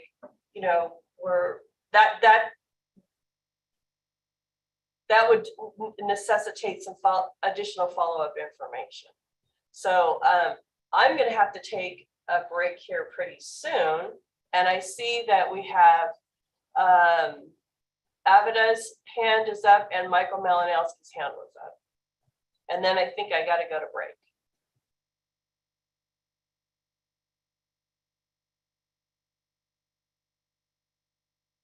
You're muted. Oh, you're muted. Go ahead. Can you hear me now? Yes, thank you. Great. Hi, this is Avide Higigi. I'm here on behalf of ZGF Architects and also on AIA California's working group with Scott and others who presented today. General question for the Building Standards Commission. You speak of voluntary measures in Calgary, in which I'm very familiar with as an architect, and I've actually worked on projects with voluntary measures seeking tier 1 and tier 2. And I'm wondering, do you have data currently on how many jurisdictions have actually adopted these voluntary measures? I do have that, but I don't have it off the top of my head.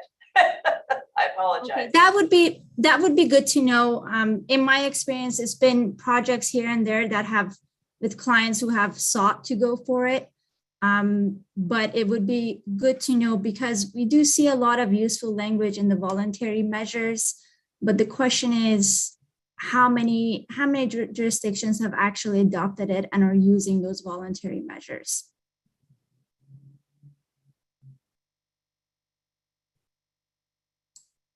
I will report back on that at the next meeting, or I'll upload that information into the box.com because I do have it. I just don't have it off the top of my head. And I actually had wrote a note to look at that. Great, thank you. Okay. I don't see any questions. So I think if we could, it's 10:55. Could we break for 10 minutes and come back at 11:05? Does that work, Barbara, for you? Okay. All right. 11:05. We'll be back.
right, everybody, we're back.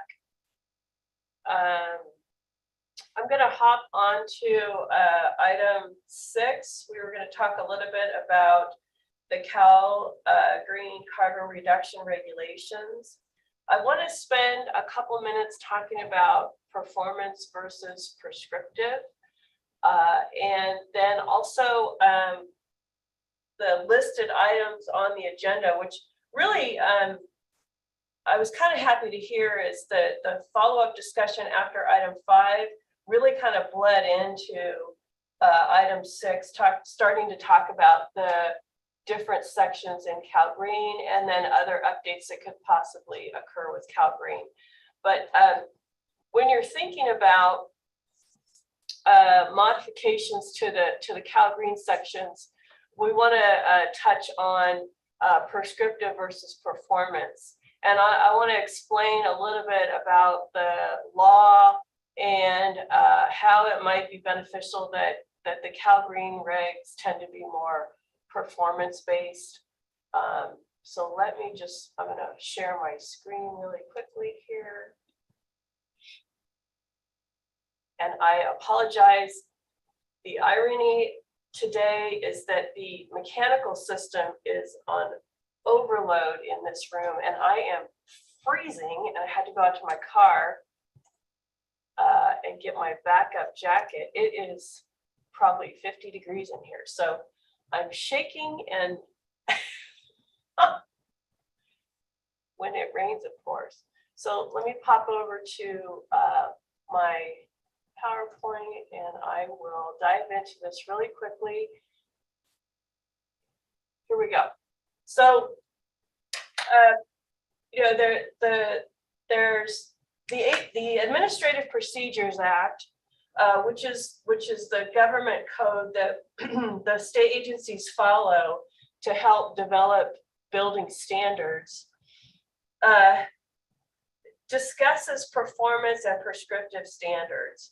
And so there's some references in law, but essentially many of the building standards section or building code sections are prescriptive. And many projects use this path to demonstrate compliance with safety and performance standards. This approach requires that each element of a building has a minimum acceptable standard. An example is shower heads that have a maximum flow rate of no more than 1.8 gallons per minute at 80 PSI. That's prescriptive. Performance allows the designer and the building product manufacturers or contractors to utilize the best design and practices to meet the needs of a project or a requirement for that matter. It also provides for innovation by the product manufacturers to utilize new material sciences and advanced equipment. So I have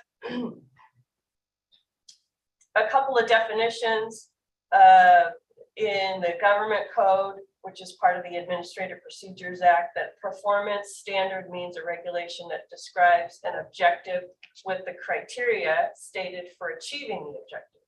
And then a prescriptive standard means a regulation that specifies the sole means of compliance with a performance standard by specific actions, measures, or other quantifiable means, excuse me.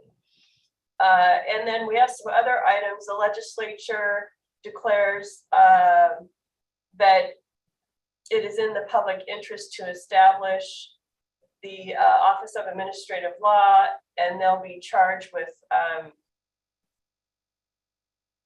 I'm skipping that. Sorry, I was citing something I clipped copy, but I should have jumped over. Substantiating performance standards for prescriptive standards. And then we also have that we can utilize performance standards or prescriptive standards in building standards law. So I bring that to your attention because we may not be able to achieve some of these without using performance-based standards. But I do know that it's much simpler to approve a project when they're prescriptive based. So I just bring this to your attention when we're taking a look at some of these standards. I have an example here, pretty clear in the code. Again, we talked a little bit about the water. It's pretty clear. I'm gonna put on these glasses. You know, we have the standards here for maximum flow rates for certain plumbing fixtures. But then you can also go and do in the one of the tiers is you can do a water calculator that says, okay, well, I'm going to meet that, but then I'm also going to design to have a 12% savings. And Calgreen provides fixture flow rate prescriptive method tables, which outlines it right there. But then we also have the water use baseline performance method, where you can calculate this to have your desired outcome for water use. Okay, so before I move on to this piece of the PowerPoint, I want to hop back over. My hope is that I can find my PDF of the code here and perhaps open up. Here we go. Perhaps open it up to the group to further discuss the code sections that we mentioned in the agenda, or if you have other thoughts that need to be looked at during the next meeting. And I can do, if you know the code section, I can search and talk about it, or you can just let me know. Do we have anybody with their hand up? Because I'm not able to see. Okay.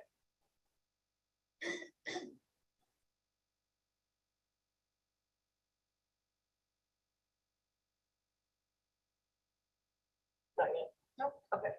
All right. Very good. So let me hop back over to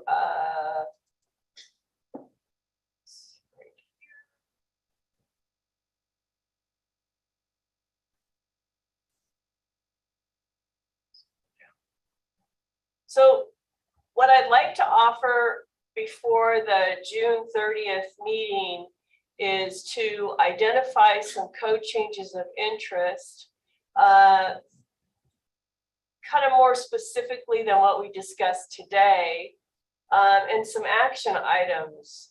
Perhaps we can, you could present your item maybe in a concise manner, 4 minutes or so. Is the code change an easy fix this code cycle? If so, how, why? Does the code change need more research? And then, it's like, well, what does that mean? Like on a scale of 1 to 10, necessitate a subgroup, which I think we've identified a couple that may need a subgroup. And we would like that information before the next meeting, because we want to be prepared for the next meeting, that we can say, all right, we have some of this information. Here's some ideas on when we can have a subgroup, and we can formulate that hopefully before the June 30th meeting. And then, are there any code sections obsolete or irrelevant? We're happy to always remove code language. This isn't limited to adding more code language. We're happy to remove things that maybe aren't necessary in the code anymore. And then the other key thing for the state agencies is we really need your assistance in providing reference documentation such as reports, links, perhaps updated reference standards that we might not be aware of, and cost compliance. And what I mean by that, and I think somebody asked this question earlier, and Michael actually brought it up too, is the state agencies are required to do a very robust documentation to support a rulemaking change. And that includes the rationale for the change, but we also have to do costs on the regulated communities, costs on small business, costs on businesses in California, costs to school districts, costs to housing, and that's all part of the rulemaking documentation. there's another form that we are required to develop that actually is a Department of Finance form. It's called a Form 399, and it is a economic and fiscal cost impact. And that goes to Department of Finance for review. And if there is a cost to state agencies, local jurisdictions, or schools, they must review that. And they ask us a lot of questions about our cost documentation. And a signature is required from Department of Finance for those conditions. So that's one of the reasons why the state agencies are trying to solidify what we can tackle this code cycle by perhaps September, because that documentation also needs to be gathered. I think we're looking at right now is we're kind of all over the place, and it's kind of a wide discussion. And I really do see in the next month or two, things are going to narrow down really quickly on where we can go, what we can do. But also it would be great to identify what could be tackled next code cycle. That's going to help us a whole lot too. And so I'd like to open it up to this group to ask questions. I can pop back into the Calgary regulations and we can talk about those a little bit more. I offer to you, where do you want to go with this discussion for the remainder of our time together?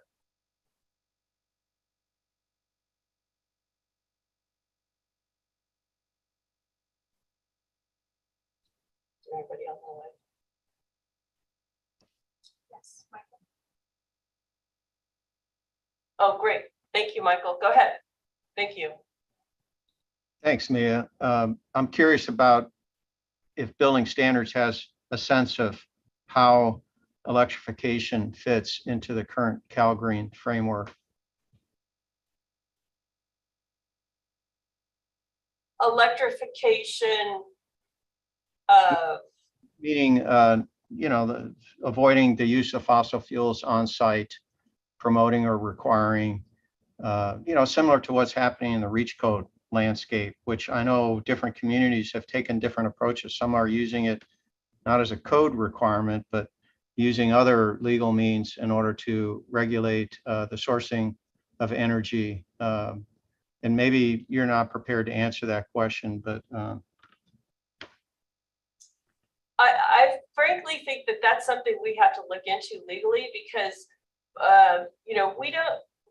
there's been some tricky conversations about this, because we don't directly assess appliances except for fireplaces in Calgary, because it gets into the structure itself versus the appliances within the building. And so that really hasn't been, there's been air quality issues addressed in Calgary with mechanical systems, but not necessarily limiting the use of combustion products.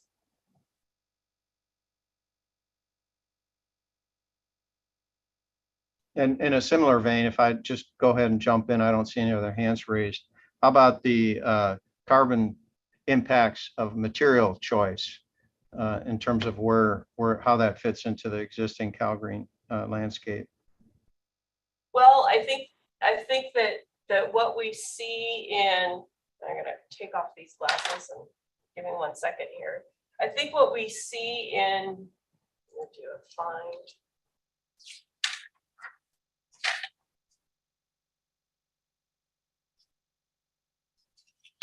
I was going to pop over to the, here we go. We just do a find for A5.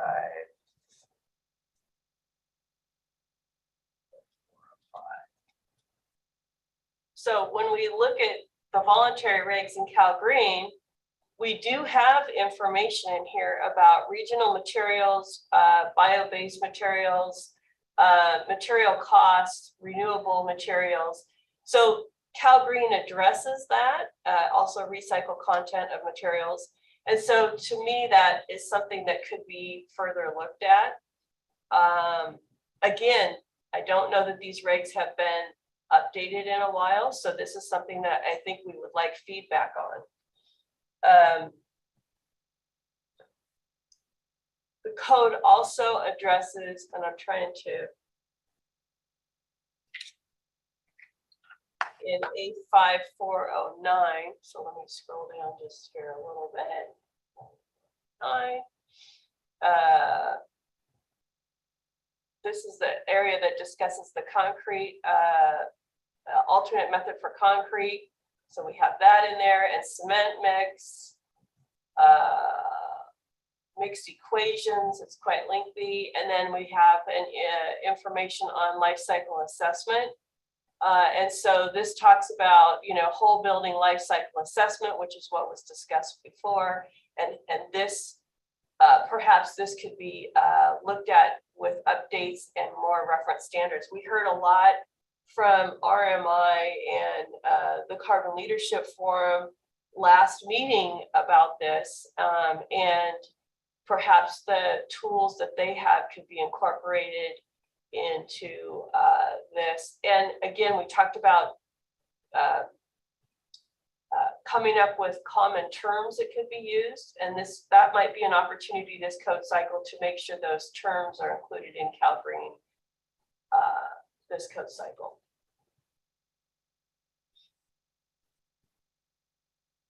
I see Joe, and I apologize, McCluskey. McCluskey is correct, yes. Can you hear me? Yes.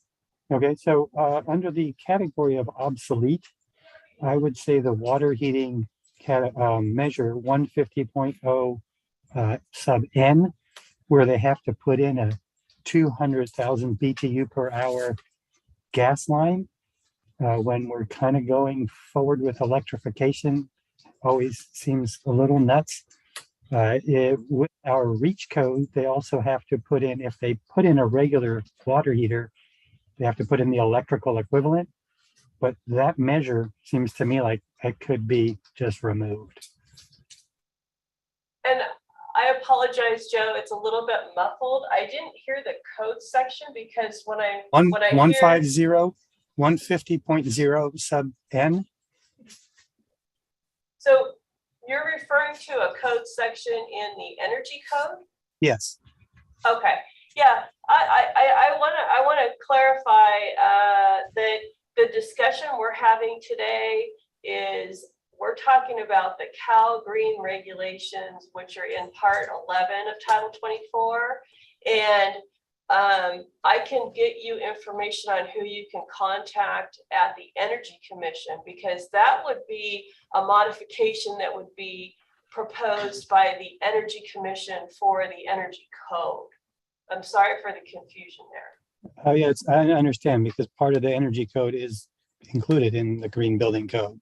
I mean, it sort of overlaps. So maybe I need help on where that overlaps in the Cal Green code so I can identify that in the Cal Green code. Okay, thank you. Okay, apologies.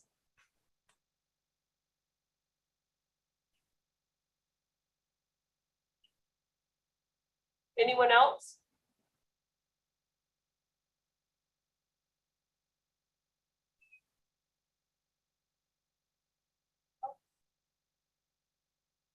Oh, Webley, thank you for joining us. Hi there. Just a quick question about the homework. Is this just for state agencies, or is this open for anybody to participate in homework? No, this is for the group. Great. That's kind of I'm glad you asked that question, because the state agencies need your help in identifying these changes. So I really appreciate the question. I'm sorry I didn't clarify that before. That's for the good of the group. And that's really the purpose of these meetings, is to get the affected industry stakeholders input on potential future code changes.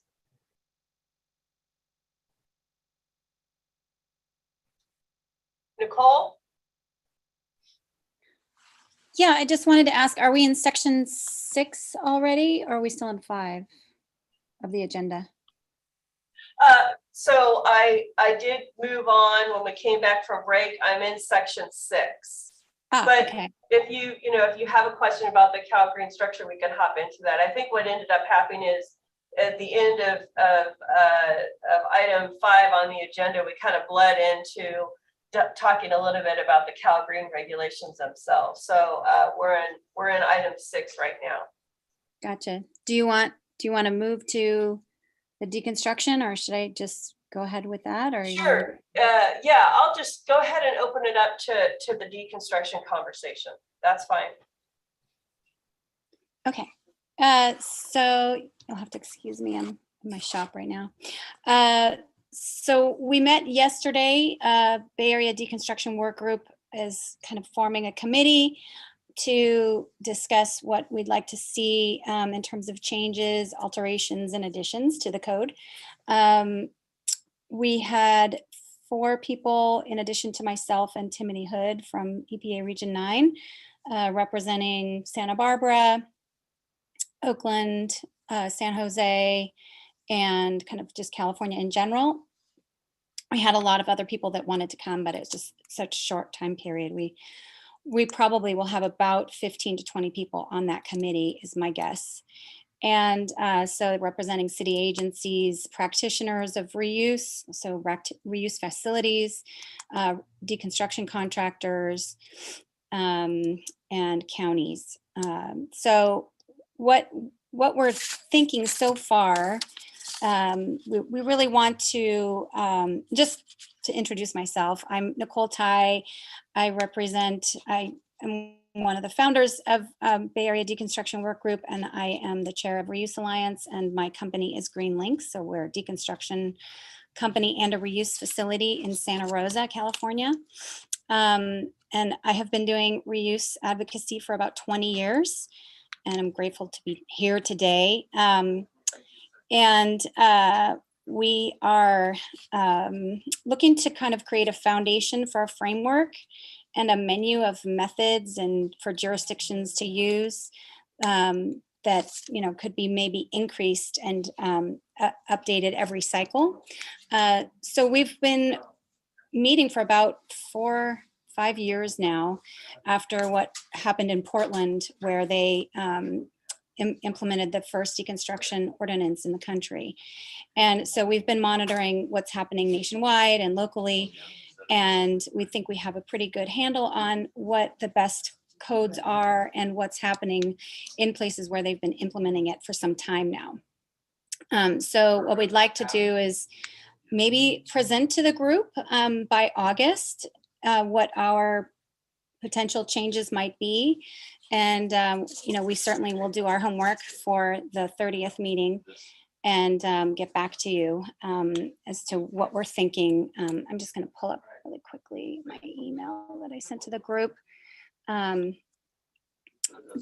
We have 4 areas that we're thinking we'd like to address in the code. One may actually not be in Calgreen, so we'd need to discuss that with you and some other folks, but one is incorporating reclaimed wood into the code. We believe that probably goes into the residential section, not necessarily into Calgreen.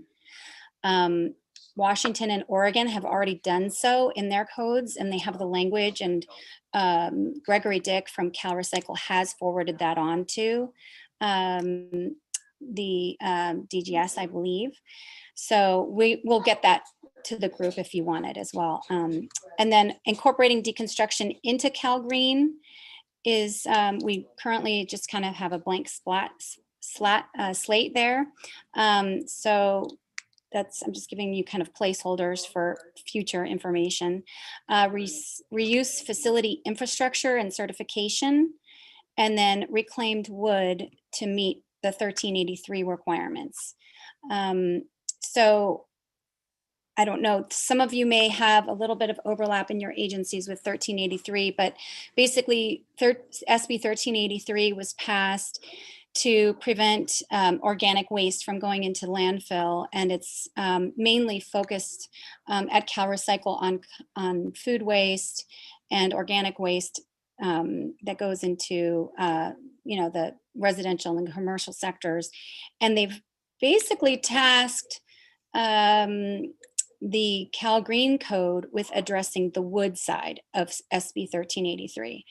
And I tried to, a few years ago, advocate for them to keep it within Cal Recycle, just because I think they have more infrastructure geared to helping with that, but they rejected that suggestion. So we are now tasked with having it in Cal Green.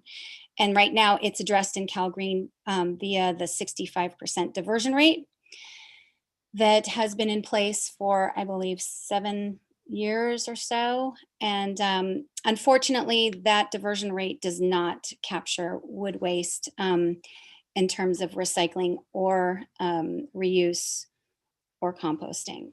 Most waste right now is wood waste is, we're calling it kind of wood-ageddon. So we're having a really hard time, just like we've had with other issues in recycling. We've had a really hard time with our wood waste, and it's piling up and causing methane gas emissions. So it's kind of a large problem. We think this is a really great opportunity to make changes to address that issue. And so we look forward to proposing some things that are doable in the near term, and then maybe some voluntary measures that cities and counties can adopt, that other cities and counties in California have already done, and have some proven methodology and documentation behind them. So that's all I have for now. We still have a lot of work to do on our end.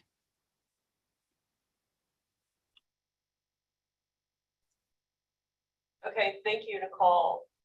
Yeah, I captured quite a number of items that sound like they overlap with some existing Cal Green regs that you mentioned. So yeah, we can also talk to you before the June meeting if that's helpful, and collaborate a little bit too.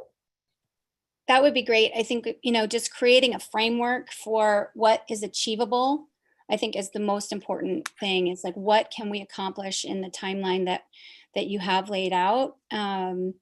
Especially because the majority of us are volunteers. Some of them are city agency or county agency folks that are tasked with this.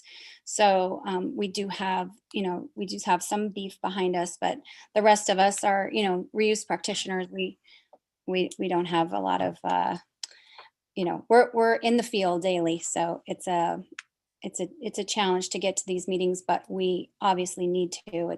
It's our industry, and we need to make sure that it is represented well. Wonderful. Thank you for your input. Appreciate it. Is there anyone else on the line that would like to speak to perhaps some of the material sourcing, construction waste? Nicole just talked about that, life cycle assessment, sourcing. My hope is that in June we'll have a Caltrans representative provide their input on cool paving alternatives. I think it might be worthy of noting that, we talk about the reuse of existing structures. I'd like to plug efforts by the Office of the State Fire Marshal right now. The AIA had submitted a petition a couple of years back requesting that the state agencies look at adopting additional chapters out of the International Existing Building Code that would provide more flexibility for the reuse of existing buildings. And the State Fire Marshal is currently conducting workshops on that because many of those chapters overlap with their authority in terms of egress and fire life safety. But BSC and HCD, DSA were participating in those meetings as well because they also affect our occupancies. And so I just want to plug that because that ties in a little bit to the notion of reusing existing buildings, even though We have a nod to it in Calgary.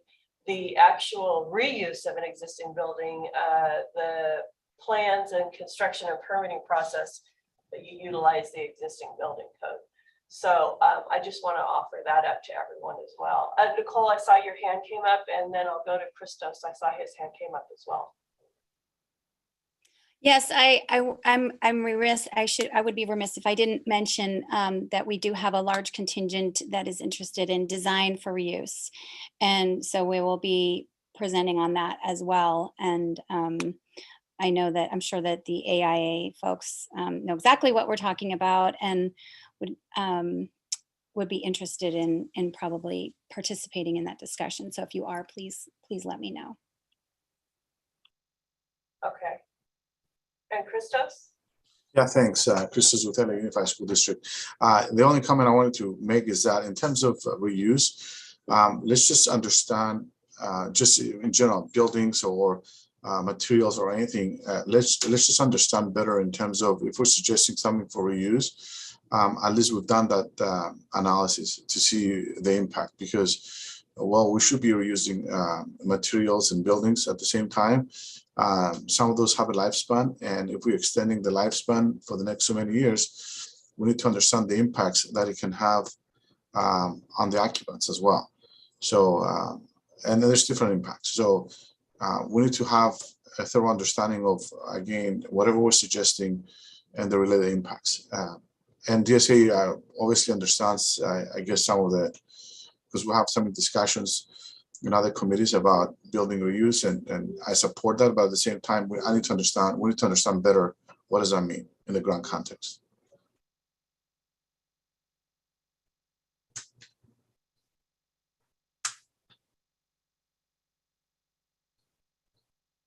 Understood. So you're asking to discuss what we mean by reuse of existing buildings, or reuse of existing materials too. Yeah, let's just well, let's just focus on buildings, right? So let's say a building has a lifespan typically of 50, 60 years, and it's good to kind of keep reusing the buildings. But again, depending on the use of the building, depending on the structure on the building and other components, we need to understand, you know, what are the investments that we're making on that building, and how much are we extending the life of that building. You know, before we say that we should be following, I guess, that logic. So it should be certain analysis that need to happen, perhaps. And I think in terms of building performance, and it should be given back to the districts, or in this case, the users or the engineers, to kind of perhaps do the analysis and have the option to decide to reuse or replace a certain structure. Understood. I see Ida's and Michael's hand up. I think they're probably going to answer it better than I am, but yeah, we're not going to mandate the reuse of existing buildings. It's an option of, you know, if you do reuse an existing buildings, it's quantifying that is you know, already sequestered credits, if you will. But it's up to the property owner and the designer to decide whether or not they want to reuse that existing building if it's cost effective for them. So, Michael, or Ida or Michael, how do you want to answer that question? So I just wanted to address Christos, because I know that you, from the school facilities director, is that as Mia stated, there is no requirement to reuse an existing building. What we're looking for is enabling the reuse of existing buildings. DSA is doing that differently than the other measures that are being advanced in California. I know that there's an effort with the State Fire Marshal's Office looking at the state existing building code. But DSA's efforts are different, and you're participating in that existing buildings task force. And that's because you're right, with differing requirements for structural safety, costs for strengthening increase. And so those options are there. But even in our existing buildings task force, it's really to write regulations and policies that encourage the use but do not require it. Does that make sense? Yeah, absolutely. Thanks for the clarification. I think we're on the same page. Yeah, I just wanted to make sure that at least that's understood for everyone. Yeah, thanks. I'm sure Michael has some great comments. Yeah, go ahead, Michael. What a great question. And it is a fine-grained topic. It depends on the occupancy, what kind of reuse you're talking about. I don't think anybody on this in this group wants to see people put at risk or have their health affected or their ability to function at high performance because of constraints or deficiencies in their built environment. However, there is considerable documentation on the benefits to climate action and the benefits to economic revitalization with repurposing buildings appropriately. And in fact, in the working group that's hearings that are underway right now with the State Fire Marshal's Office, we've put dozens of studies, authoritative studies that have done very detailed analyses on these questions so that there's no misunderstanding. We, in our work with the State Fire Marshal, just to clarify, we are not including school occupancies or health occupancies or hazardous occupancies because some of those topics get so complex, the conversations, you can't really make progress. So right now, AI California is keenly interested, for example, just so you know where our focus is, on the potential of repurposing obsolete and underutilized retail and office buildings, both in urban and suburban environments for housing. And that is a driver of our work with the State Fire Marshal. So in the scoping that we have done, we've made it clear that that's the primary focus, so that we've pulled out E occupancies, we pulled out the F occupancies, the I occupancies. Not that those don't have potential, but if we try and put all that on the table at once, you're not going to make any progress. So in this mid-cycle, we are hoping to see some significant progress. And actually, we've made a lot of progress already. These working group meetings that the State Fire Marshal is hosting have involved, gosh, I don't know, some of our meetings have had 80 and 90 people. Some of them are really in the weeds meetings focused on very narrow issues like elevators or accessibility.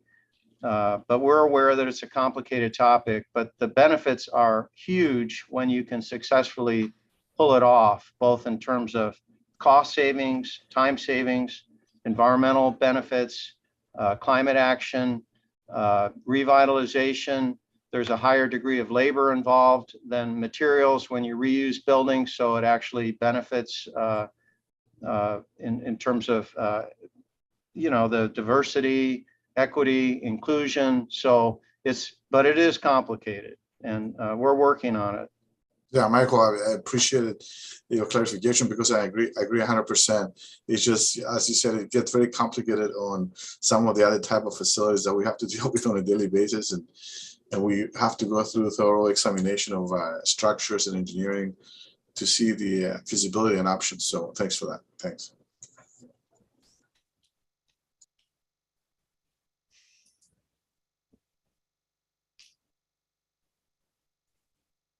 Well, we have about 10 minutes left. Oh, I see, Martin, you have your hand up.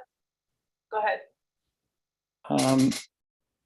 Yes, Mia, if I can, I'm going to go off topic if that's okay, because this is a very time sensitive matter, but I wanted to make sure that I voiced this during the call.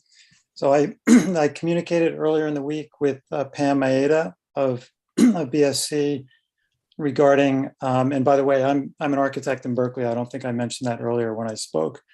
So I communicated with Pam Maeda regarding a U.S. Department of Energy opportunity, or actually a request for information, an RFI, regarding their what they're calling the Resilient and Efficient Codes Implementation request for information. This relates to the federal infrastructure law that's in place. And so I gave that information to Pam, and she was to pass it on to, I believe, you and others in the associated agencies. So this RFI, there's a response required by 5 p.m. Eastern time tomorrow, and there might be other opportunities. If the RFI requires a state agency or tribal entity to make the response, and I think this is in the initial stages where they're looking for input regarding this, again, resilient and efficient codes implementation effort. And they, from everything I see from the DOE documents, they seem to be focusing on energy efficiency. Although I think they want to be more inclusive than that, and they seem to be explicitly missing a lot of what this group is doing relative to carbon reduction. So that whereas they seem to emphasize operational carbon use or carbon costs, embodied carbon sequestration, which I know this group is wanting to address, I think needs to be put on their radar. So I'm wondering if you saw this communication from Pam, and if BSC or one of the other state agencies is able to respond. Again, we're talking about 28 hours from now, and I don't know, it may not take much to have some kind of response that at least gets your thoughts in the door.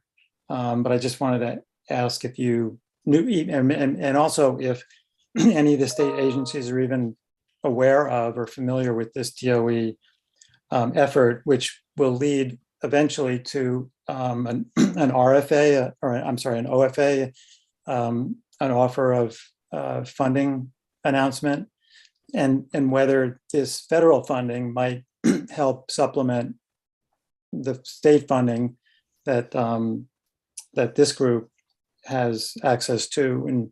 And so, possibly that's another important, in addition to affecting the path that DOE takes, to maybe help supplement resources that the state of California could use in its effort. Yeah, I did see that email. Pam forwarded it to me yesterday or the day before, not long after you had sent it our way.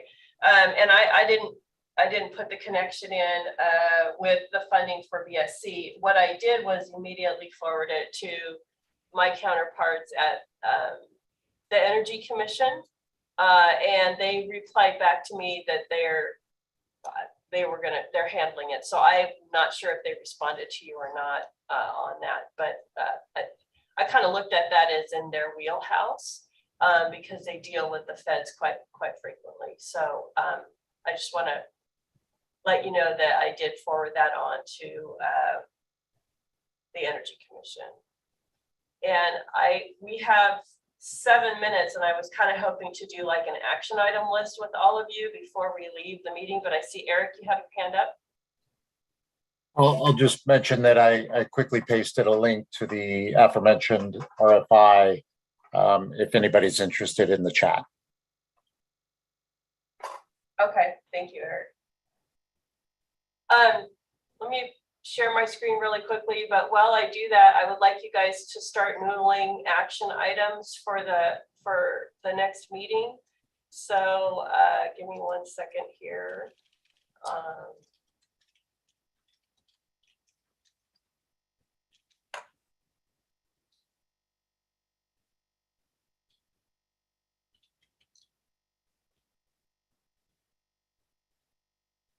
So this is what I shared a little earlier. And what I've heard so far is we will be revisiting the HCD conversation and the charter. And please keep in mind that what we go through right now is going to help us design the agenda for the next meeting, help us design the topics for the next meeting, and perhaps have the state agencies do a little research between now and then on what we hear might be achievable this code cycle as well, because I know that was a question as well. So revisit the HCD charter. I have contacted Caltrans. They may be presenting as a state agency subject matter expert on cool pavement. Nicole mentioned that from the Bay Area Deconstruction Group, you may want to provide a presentation, but you also said that you might be more ready by the August meeting, so we can keep that tentative. So just let us know. Michael, you mentioned that the AIA might have more specific information they want to provide at the next meeting regarding specific regulations. Okay, so we'll keep that on the agenda. We'll leave it broad so that the conversation can be open. I see Gabriel, you have your hand up because I've got through my list, so I'm ready to write down more information. Thank you. I just actually had a clarification, not having been through this type of a process before. And let me back up. I represent a school district and also I'm on with the SEC. So on your action item 4, which is the homework, the cost of compliance, I have a question. What level of documentation would be considered adequate to at least help shape or inform this group? So, one of the big concerns that we have is is kind of the next code cycle, the requirement to include solar in all build out buildings. And then when we look at that lens in conjunction with NEM 3.0, there's a big concern of how that's going to impact many stakeholders, particularly schools in general. And so we don't have a quantifiable cost on that because there's 2 different agencies and 2 different factors that can play into that, but it could be quite substantial. So again, back to the original question, what level of documentation or what type of of input do you need from us to actually move the conversation forward? Thank you. That's an excellent question, and it's also a pretty broad question. And maybe this is something we need to put as a short presentation next code cycle. So here's the thing. I'll just try to keep it easy. Let's say we were just going from 1% to another and I know this isn't the EV. I'm trying to anecdotally come up with an example. Let's say the recycled content, we'll use that as an example. We're going to go from, and we're not suggesting this, but we're going to go from 65 to 75. What would it take to have that happen?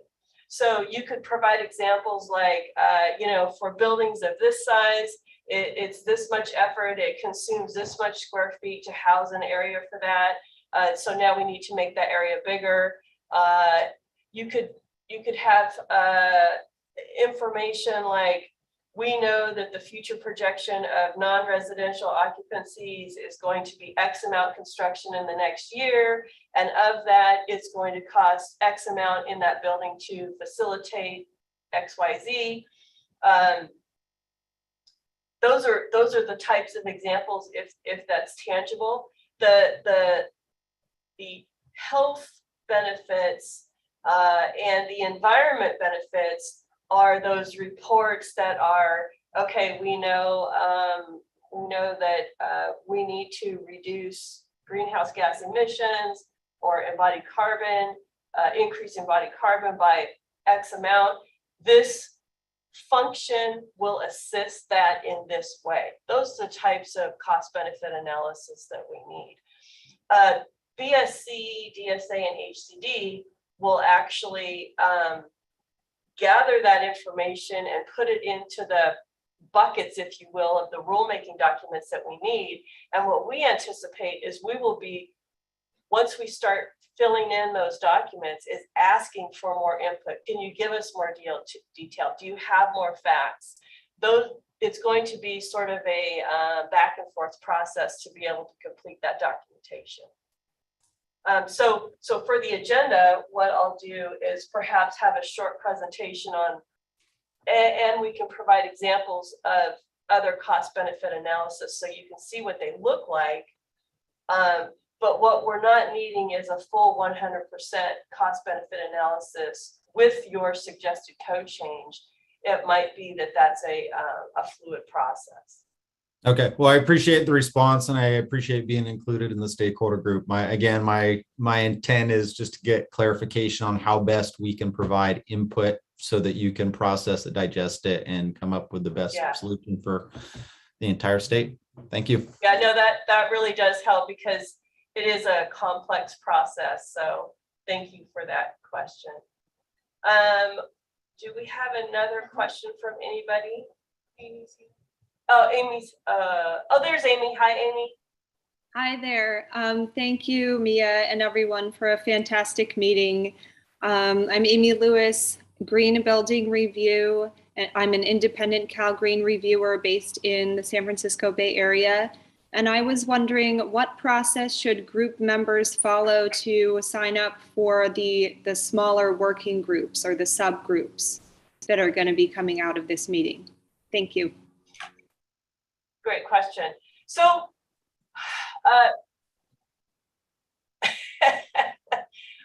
Eric and I are going to come up with an answer right now. So I think what's going to happen is we will have to noodle that when we have this meeting, because our intent is that the information goes out to all the stakeholders. I think what we can do is if we identify a topic and there's going to be a subgroup, is we can then say, okay, we have an additional notification list where we can coordinate that subgroup. And Eric, I don't know how this is actually going to work with our list of folks that are signing up in the on your poll, but it may be that just at the next meeting, if we decide to have a subgroup with the specific things, we say, hey, send your email to Eric, or maybe we just send that subgroup information to the entire body and you decide whether or not you want to participate in that subgroup. That might be the easier way to go. So then we're not managing multiple email lists for different subgroups. So that might be the way to go. Yeah. I think a simpler approach is better. There's probably a few simple ways that we can manage it. Certainly one is, as you mentioned, just have folks sign up for each particular meeting as they deem appropriate. I think creating multiple teams and chats, and we can certainly organize the DSA box to help organize topics and subtopics for these various groups so that they can easily navigate through box and find the appropriate resources applicable to their discussion. But in terms of notifications and things like that, I think it's best if we keep it as simple as possible and just have folks attend as they see appropriate. Thanks, Eric. Okay, any other ideas for the next meeting agenda?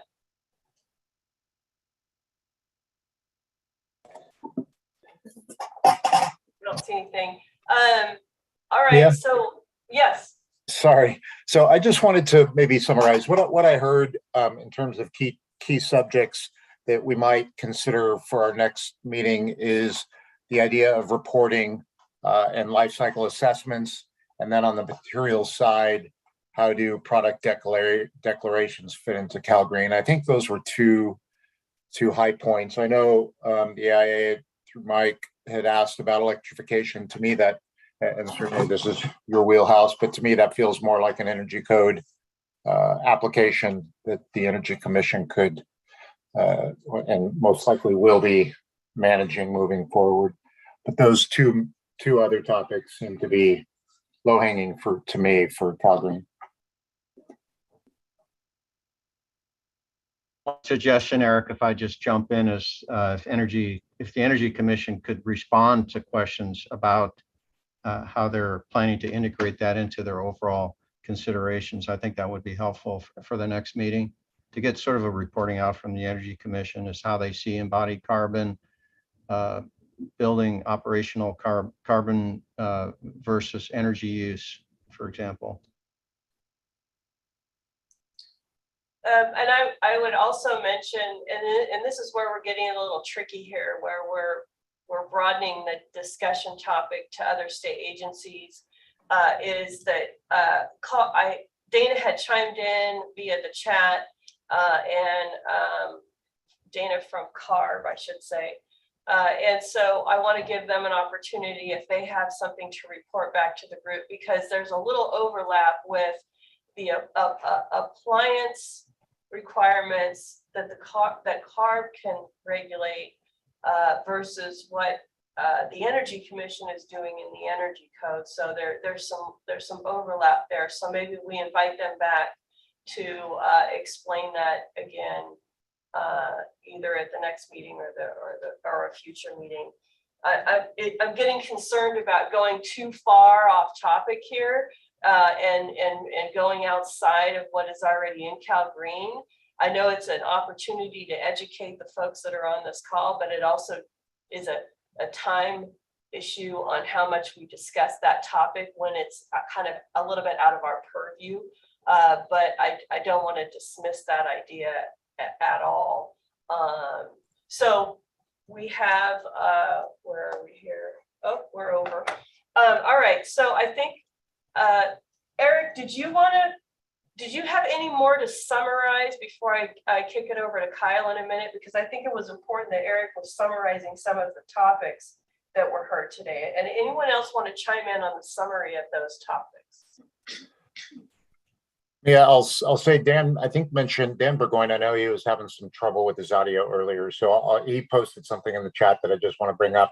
I wish I don't know if he has fixed his audio. It'd be nice to hear from him, but he's suggesting that climate change adaptation measures would be good to include in the next discussion. I'd like to hear more about that.